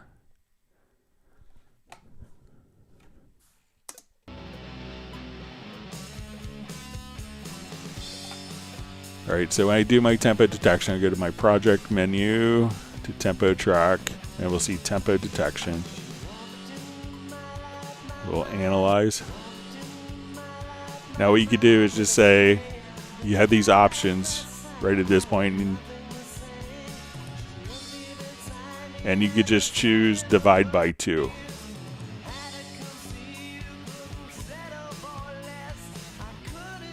Or multiply by 2.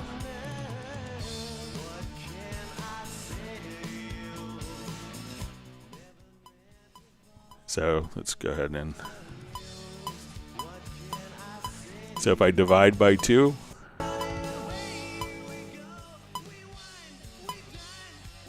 so before you leave this window, you could choose to multiply by 2 or divide by 2. Or if it's like 4/3 or 3/4, if it's in 6/8. So you could just do it right there before leaving the tempo detection window. All right, so we have Peter Raymond checking in from Winnipeg. He says thanks for his forums. So thanks for being a part of the community today.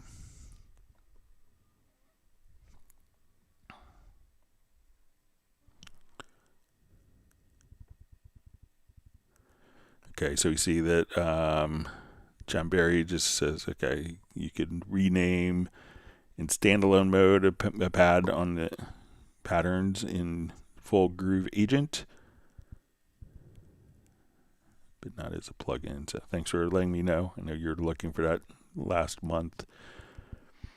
All right, so Sable Winters just says, thanks, Greg. I totally get it now. All right. Sable saying hi to Tim Weinheimer. All right, let's see if we have any more questions. Thanks so far for all the wonderful questions. Great to see so many new faces on the live stream. Again, we do these live streams on Tuesdays and Fridays, starting at 1 p.m. U.S. Eastern Time. And we usually go, until we run out of questions, or usually if we still have questions, we'll try to stop at 4 hours. And you can always send questions in advance to clubcubase@steinberg.de. It's great to see so many new faces. And we usually have Michael Teams, who's usually does virtual ice cream distribution. Maybe he's busy today, but he's a very loyal attendee. So, and we also have Fly V's from Winnipeg as well. I don't remember seeing him on, but let's see if there's other questions. If not, we'll go ahead and wrap up a little earlier.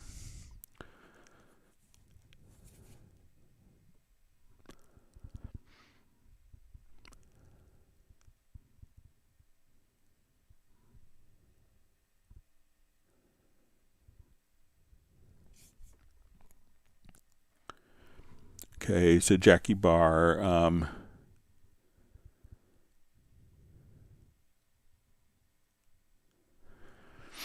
right, so Jackie Barr just says, is there any way in Cubase to make it put out piano parts in MIDI for Dorico import that will split it properly into treble and bass? All right, so that's good. And take a piano part here.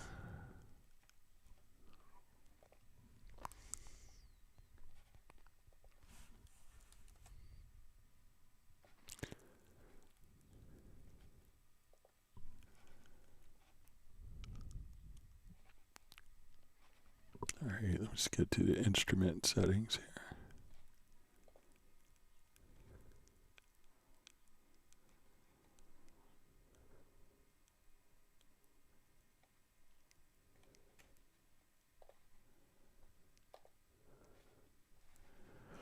Okay, so let's say I have this here, so I'm just going to export this as a Dorico project from within Score Editor. So say piano for Dorico. All right, let's open up Dorico.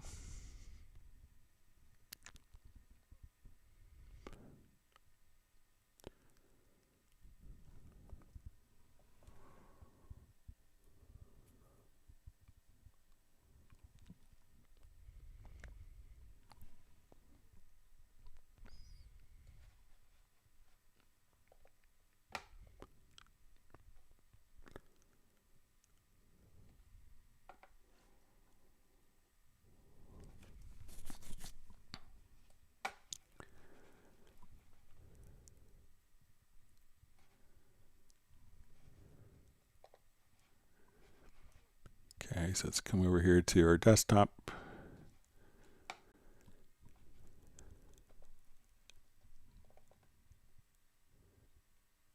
And there we go. So, and Dorico could really, matter on like what particular instrument that you have assigned to it. But, you can just come over. So when we go to, let's say if we do a new project in Dorico, so we'll say, okay, I want to do just new. All right, you can say let's add a single player. I want it to be piano. And then this will automatically show us as with your grand staff.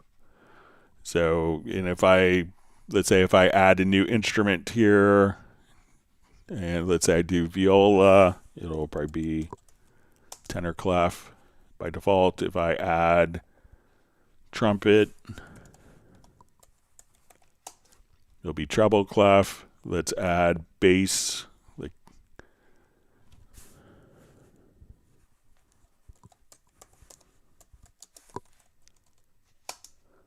And that will be bass clef. So depending on what instrument that you set up in Dorico, it will automatically create the staff for that particular instrument for you.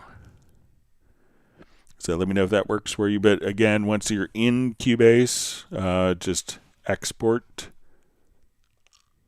Get your file menu to export a Dorico project, and then that will automatically carry over for you. All right, great to see Capital Razor on. Sable Winters wants everyone to not forget to hit the like button. All right, wonderful to see Tiago from Brazil.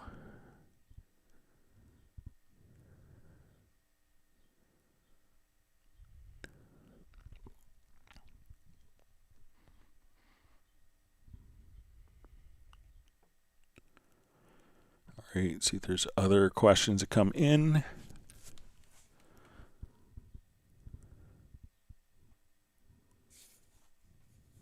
See, Jazz Dude's kind enough to share Dorico tutorials, so you can check out my colleagues on the Dorico side. They do their own live streams called Discover Dorico.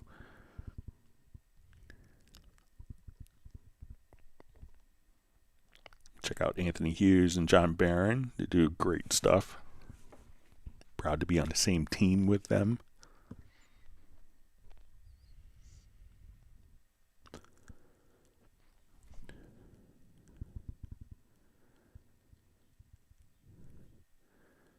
All right, so we see from Rick at Bradman says, Greg, thanks, fun and informative. Glad to be back. I did miss my virtual ice cream for Michael. See you all Friday. We'll post more Facebook pics of his trip, so sounds good.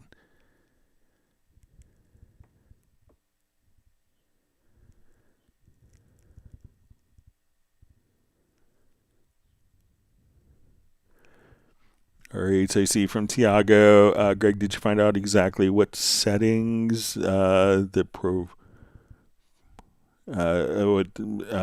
the profile manager remembers?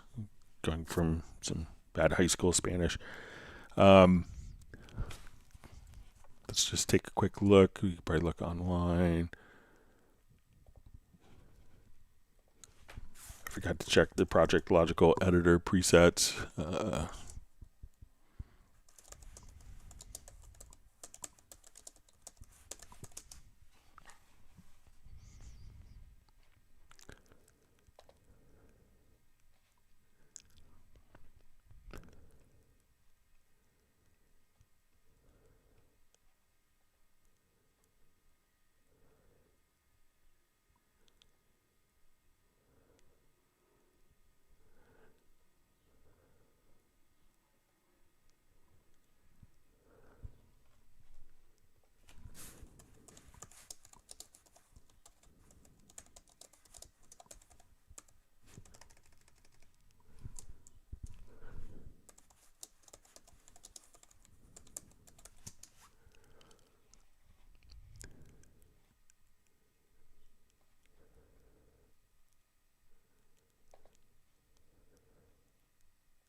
Yeah, it doesn't look like it's, let's see.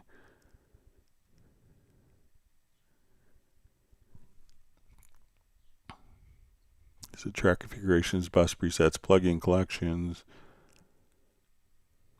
quantized presets, but yeah, it doesn't seem, it's just kind of an AI overview.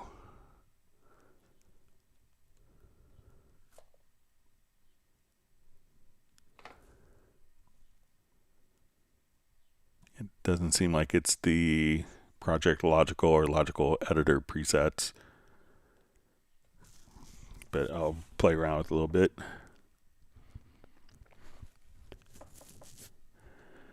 All right, John Barry VU. Greg, if you have Hallian, do you use that over Sonic or just use Sonic unless you need the extra features of Hallian? A lot of times, personally, I would use Hallian just for everything so that everything is kind of all together, and I kind of always use that. I tend to use Howling and Sonic on live streams because everyone that has Cubase has a copy of Howling and Sonic, and Howling and Sonic is free. So that, and the two are pretty similar, but there's no like huge, and I may, and I would have no consequences using Howling and Sonic to play back like presets of existing libraries. But if I was sampling and importing, like I was busy importing some old Emu sample CDs the other day, and then obviously I'm doing that inside of Howling, and if I need to tweak some more stuff, but usually I tend to go to Howling and Sonic for live streams because everyone has a license of that with their Cubase. All right, so Jackie Barr says, what is the Dorico live stream he mentioned? How do I find those? So if you go to youtube.com/Dorico, so it's going to be Discover Dorico.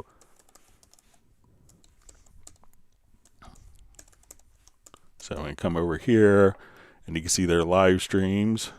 John has a fancier setup than I do, but you could just come over here. So they have some in German as well as English. So you could see, how to use like Cantai. So these are the different live streams and master classes on Dorico. So if you go to youtube.com/Dorico, you could just click on the live and you could see the Dorico live streams.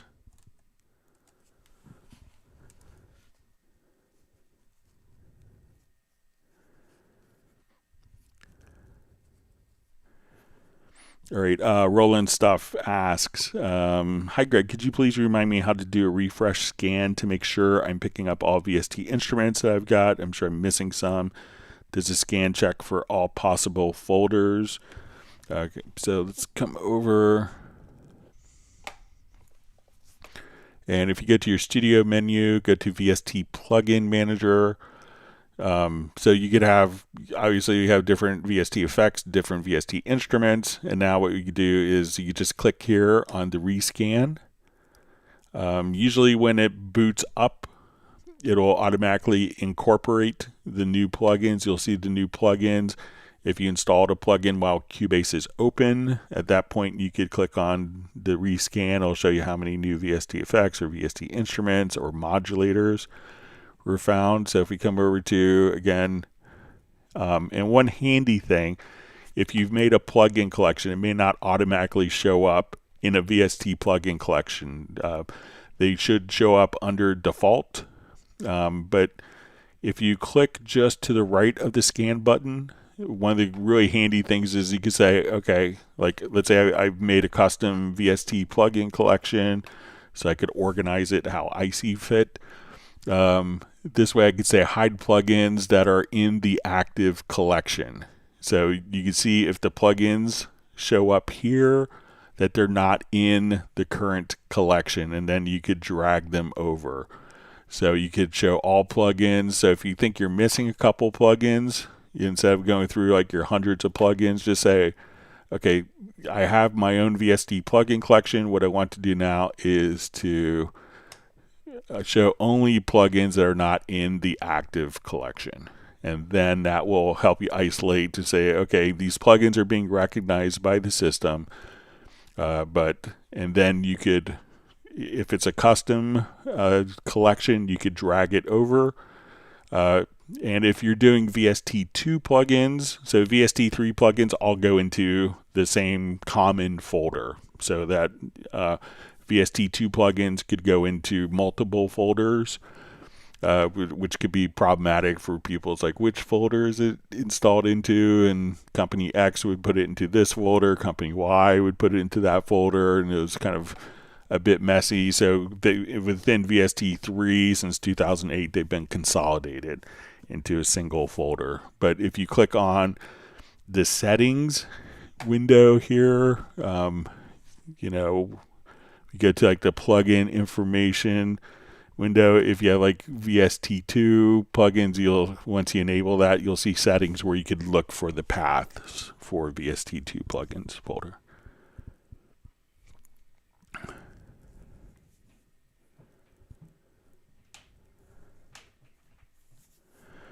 All right, so we see from Nexrec, it says it's not a technical question, but if I have a sound in my head, how do I know what specific instrument to use? It's just kind of an experience a lot of times. So, as it's always good to have kind of like, when you get an instrument or, you have tons of instrument sounds that come with the included instruments in Cubase, so when you have a sound in your head, you go, okay, is it going to be like a wind instrument that we blow into? Is that going to be a woodwind that maybe has a reed, or is it a brass instrument like a trumpet, trombone, French horn? Is it a percussion instrument? Is it something I like use a stick or a mallet to get a sound of? Do I use a bow or pluck a string? And break it down into categories. And then after a while, you can say, okay, this is a keyboard instrument, but it's not a piano. Maybe it sounds a little more mellow. Maybe it's an electric piano. And within electric pianos, there's, a Fender Rhodes. You could have a clavinet. You could have, different types of organs. So, once you kind of break it down into like a family, whether it's a keyboard instrument, brass, vocal, woodwind, strings, percussion, then you could kind of further subdivide it from there. But, try out the different instruments. So if you're not familiar, like a clarinet versus a French horn, kind of get familiar with that. And then when you listen to music, try to visualize, it's like, what instrument is that? And we're so lucky these days that we have so many instrument sounds at our disposal that come with Cubase, so you could explore. When I first got into MIDI stuff, in the late, really early 90s, we would have to buy like a box that just did a piano well, a box that did drums well. And, those boxes were more money than Cubase at the time. But, hey, we have 16 notes of a piano that doesn't rob notes from another one. So, we should be grateful all the amazing sounds we get with Cubase.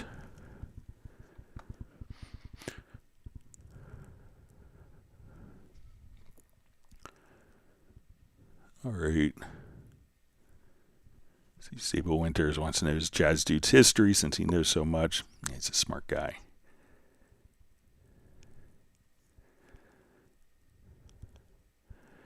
All right, so Soul Sound Official, is there a way to keep the stereo combined panning values when switching a folder track to mono and back to stereo? Can't bring it back with the undo. All right, so let's say if I have these into, just do a new project here real quick. So the mixer undo could be slightly different. So it might be Option or Alt plus Z instead of Control or Command plus Z. So let's add, let's say I'll just drag some loops over here real quick.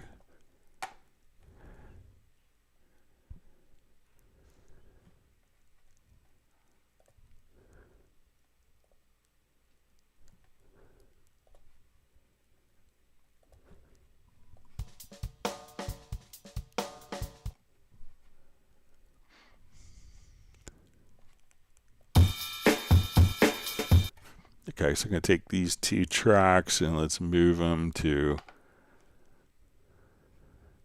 folder with groups.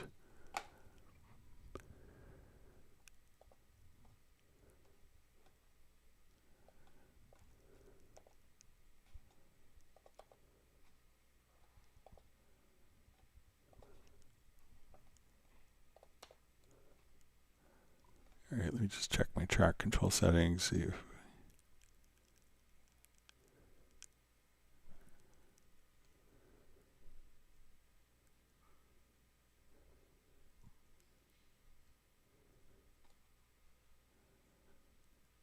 all right, so let's go to the channel configuration here. All right, so let's say I go to mono. All right, let's go back to stereo. All right, so let me just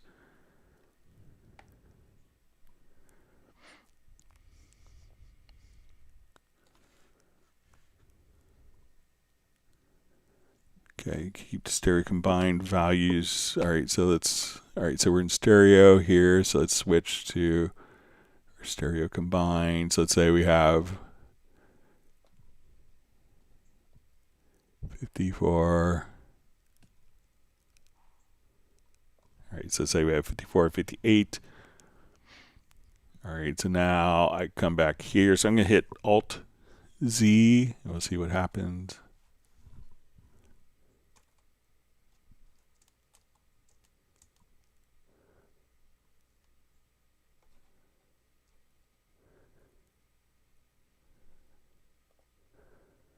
Yeah, it doesn't return it because it's probably going from a mono source to a different source. But let's see if I come here. Let's see if it shows up.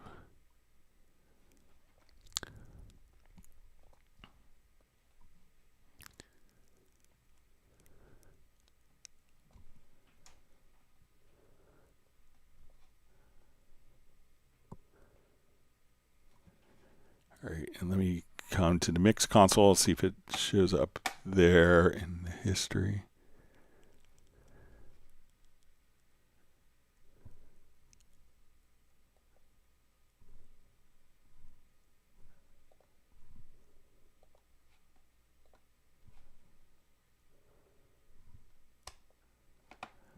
Yeah, it doesn't seem like that's recallable as an undo since it's not like an editing action.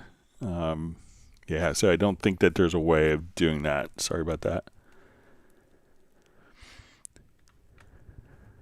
All right, great to see Tony Trunzo on from Australia.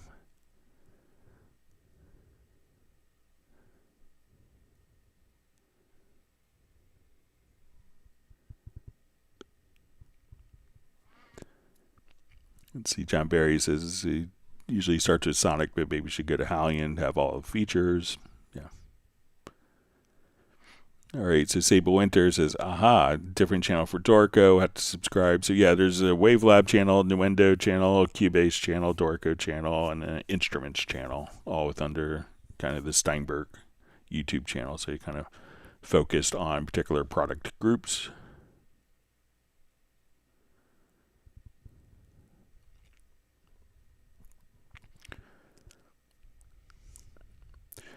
All right, so we have Tiago just as a question, how to do an octave glissando in a MIDI bass using Hallion.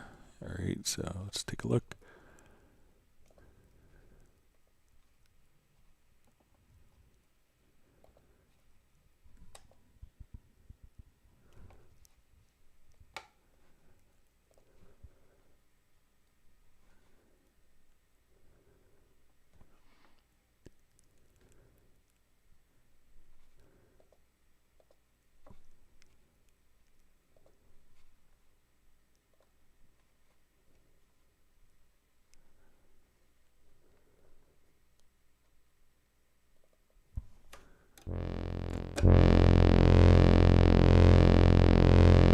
All right, so say we have that. Let's see if we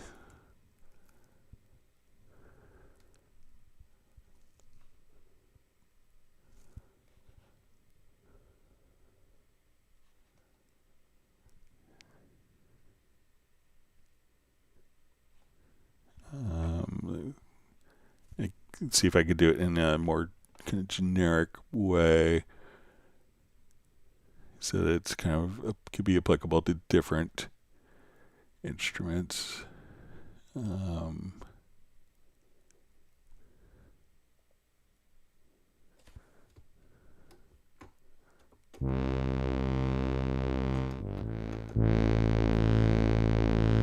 right, so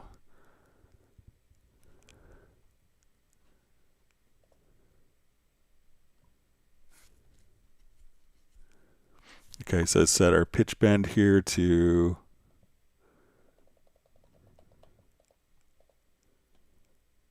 an octave up and an octave down. Let's see if there's like a glide. Some of the instruments will have like a glide mode. Let me just...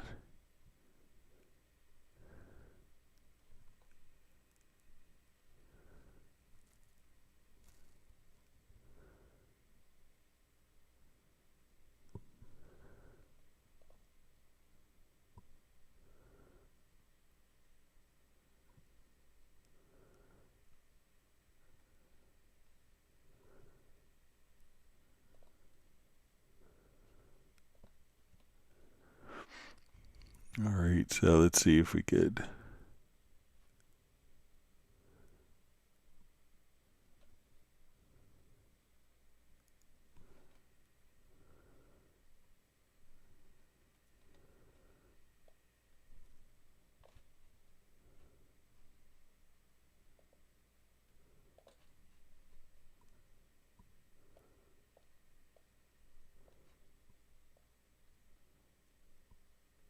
Let's see what this.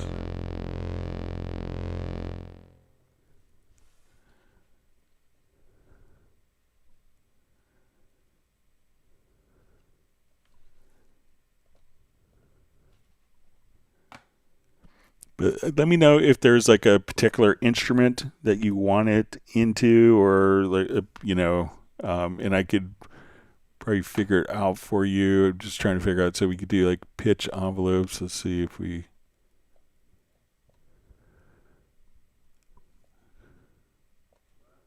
Let's see if we come here.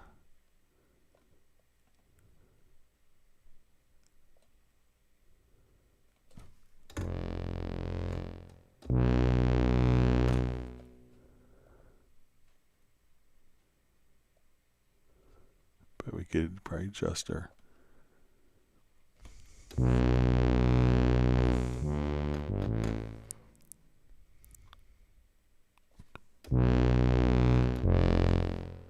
But let me know if there's like, because each instrument may approach it differently depending on what type of instrument. So, Tiago, if you want to email me, but like if you were doing it, like if you want to do it inside of like the sampler track, let me just set it up in a sampler track and we could transfer it over to Hallian.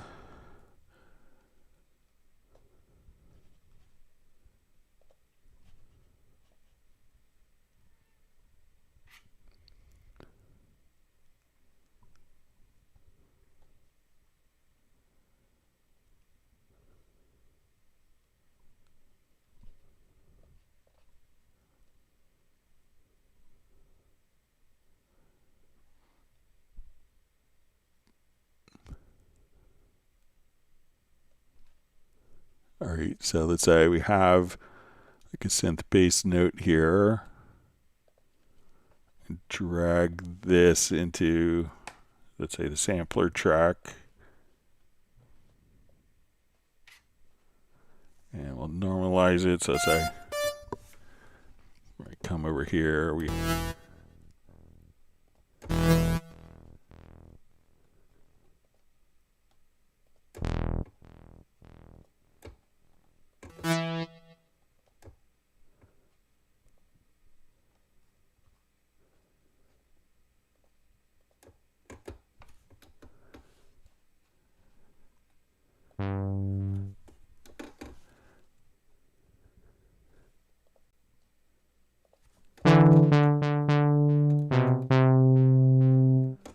So now we take this, let's do a glide. So let's get to our pitch here.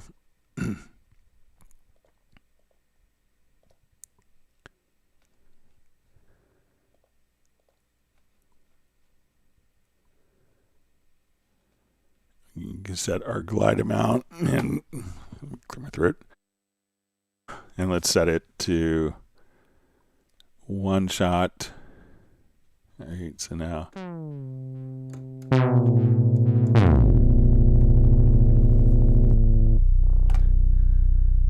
And let's make it monophonic.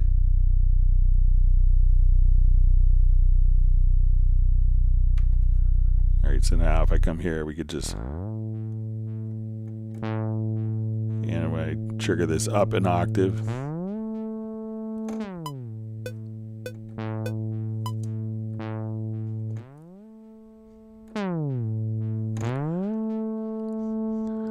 All right, and let's transfer this to Hallian. And see if we get this recreated. So. All right, so now we're here. Let's go to Hallian.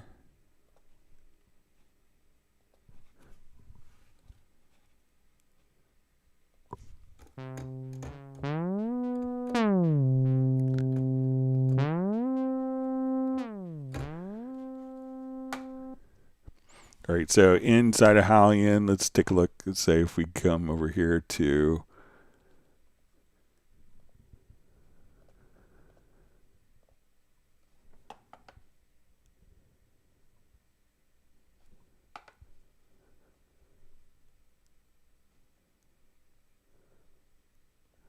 see if it's in the sample area, or you could do our pitch.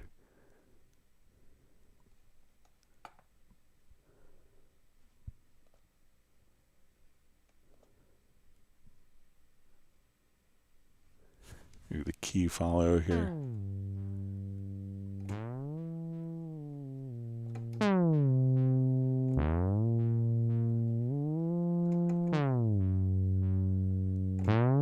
So try setting the key follow.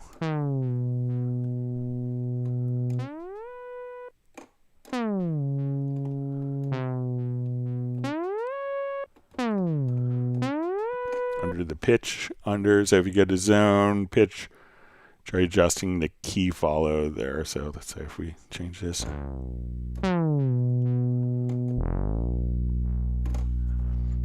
So you can play around with that. Sorry, it took me a while to get there.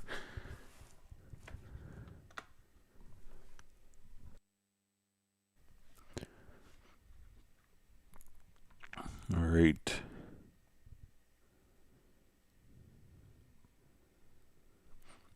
All right, so we see from Roland stuff, thanks for explaining searching for possible lost VST instruments. Greg, so third-party VST plugins, I don't have many end up in the same folder as the Steinberg ones. That's helpful. So yeah, they all go into a common folder.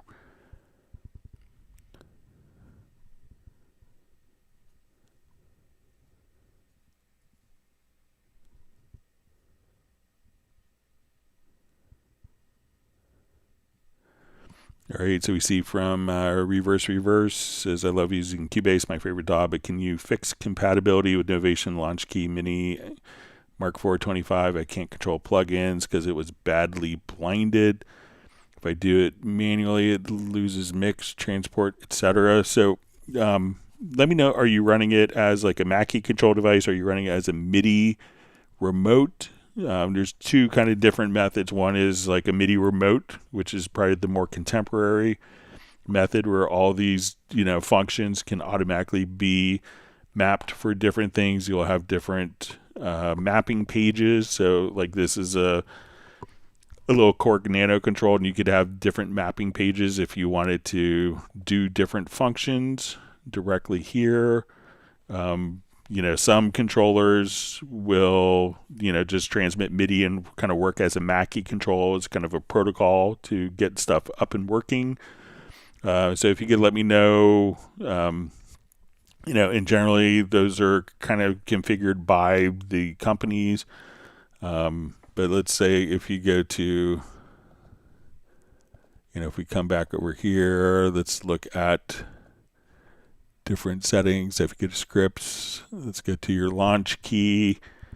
Let's see which one it is listed as. Mini Mark 4. So it looks like you should have this control script right here. So let me know if that looks like your device, but you should be able to once it's connected, make sure that you don't have it connected in your studio setup, like as a generic remote or a Mackie control, or if you have a Novation script there, but you should be able to access it directly from Cubase unless something else is kind of taking control of that MIDI communication.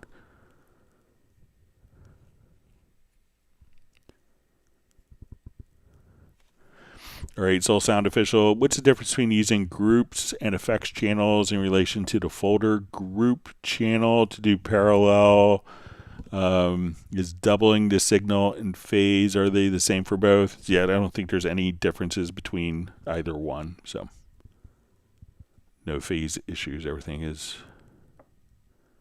all set up. All right.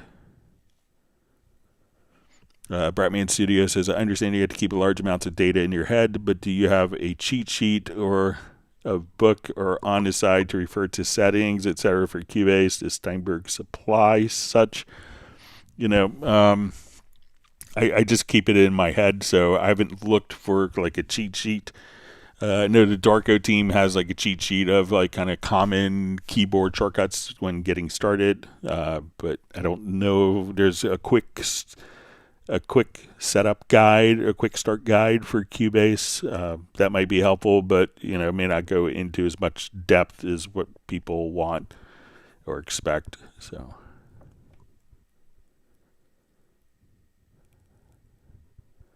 And Jazz Dude's recommending a book. I think that's a really good one. I haven't read through it all, but all right, great to see that Brian Sawyer got an offer in his house in North Carolina, so that should free up your studio budget for you. So John Barry just says, could we see the sketch template updated to have folder groups? Cheers. Probably I wouldn't. I guess it could be done. I'm not sure if sometimes little things like that when you could. If we start with the Iconica sketch, so say we do a new project and we choose a template. So let's choose. I may not have all the templates.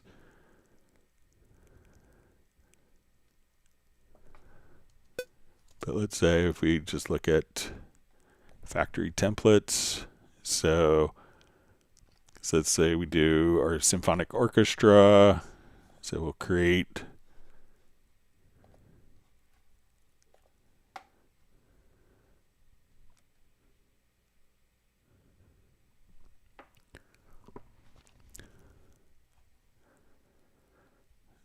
you could just come right over here and just right click and enable group channel on each of the folders.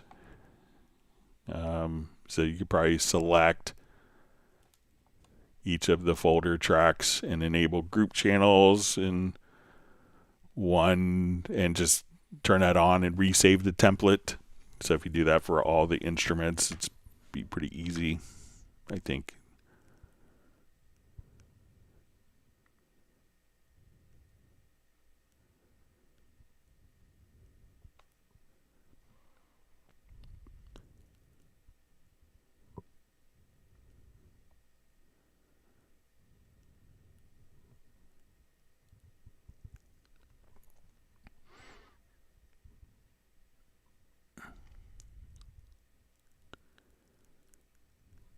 All right, so John Barry is asking, hi Greg, do you use any Chord USB products on Windows? Thanks. And have you had any issues recently? It was flagged up as usual issues during the new MIDI updates. I think it's fixed now.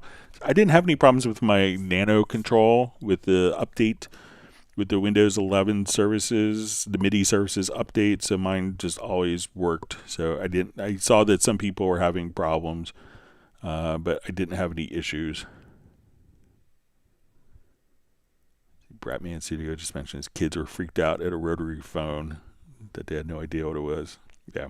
I was in Maui with my son. We were walking along the beach and they had an old like pay phone, and I got a picture. We had like the most baffled look just seeing what a pay phone was. It was like, why would anyone use that? It's so dumb. Just use your cell phone, So it's a generational challenge.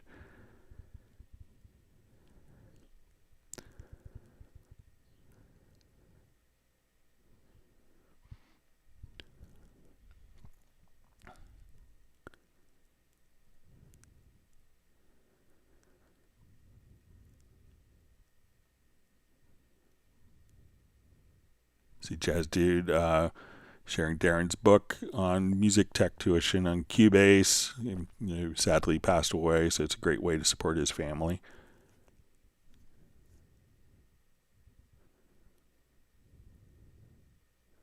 See Sable Winter says Greg almost got away early, so I'll be up late working on the index late tonight or maybe early tomorrow.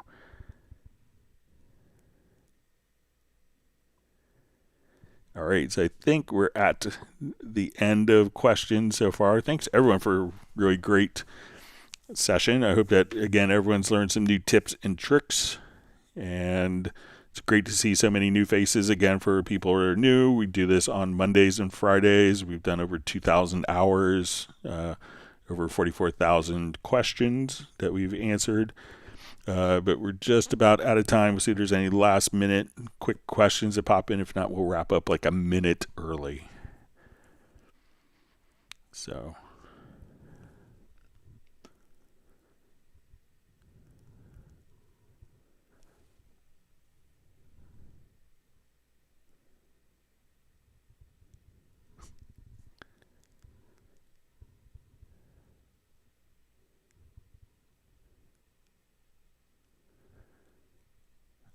So we see, hi Greg, is there a mapping Cubase for orchestral colors? Let's take a quick look.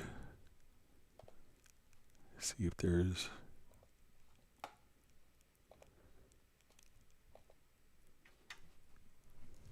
See if I have it on...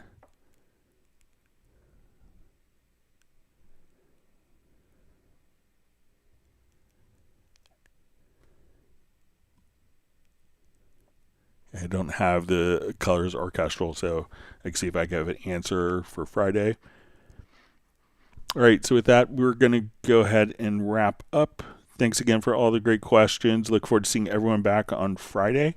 It'll be a week from Friday. We'll be doing our Zoom social meetup, so looking forward to that. Everyone, please stay safe and healthy, and we'll see everyone back on Friday. Thank you so much, and everyone, please enjoy making music with your Cubase. Goodbye.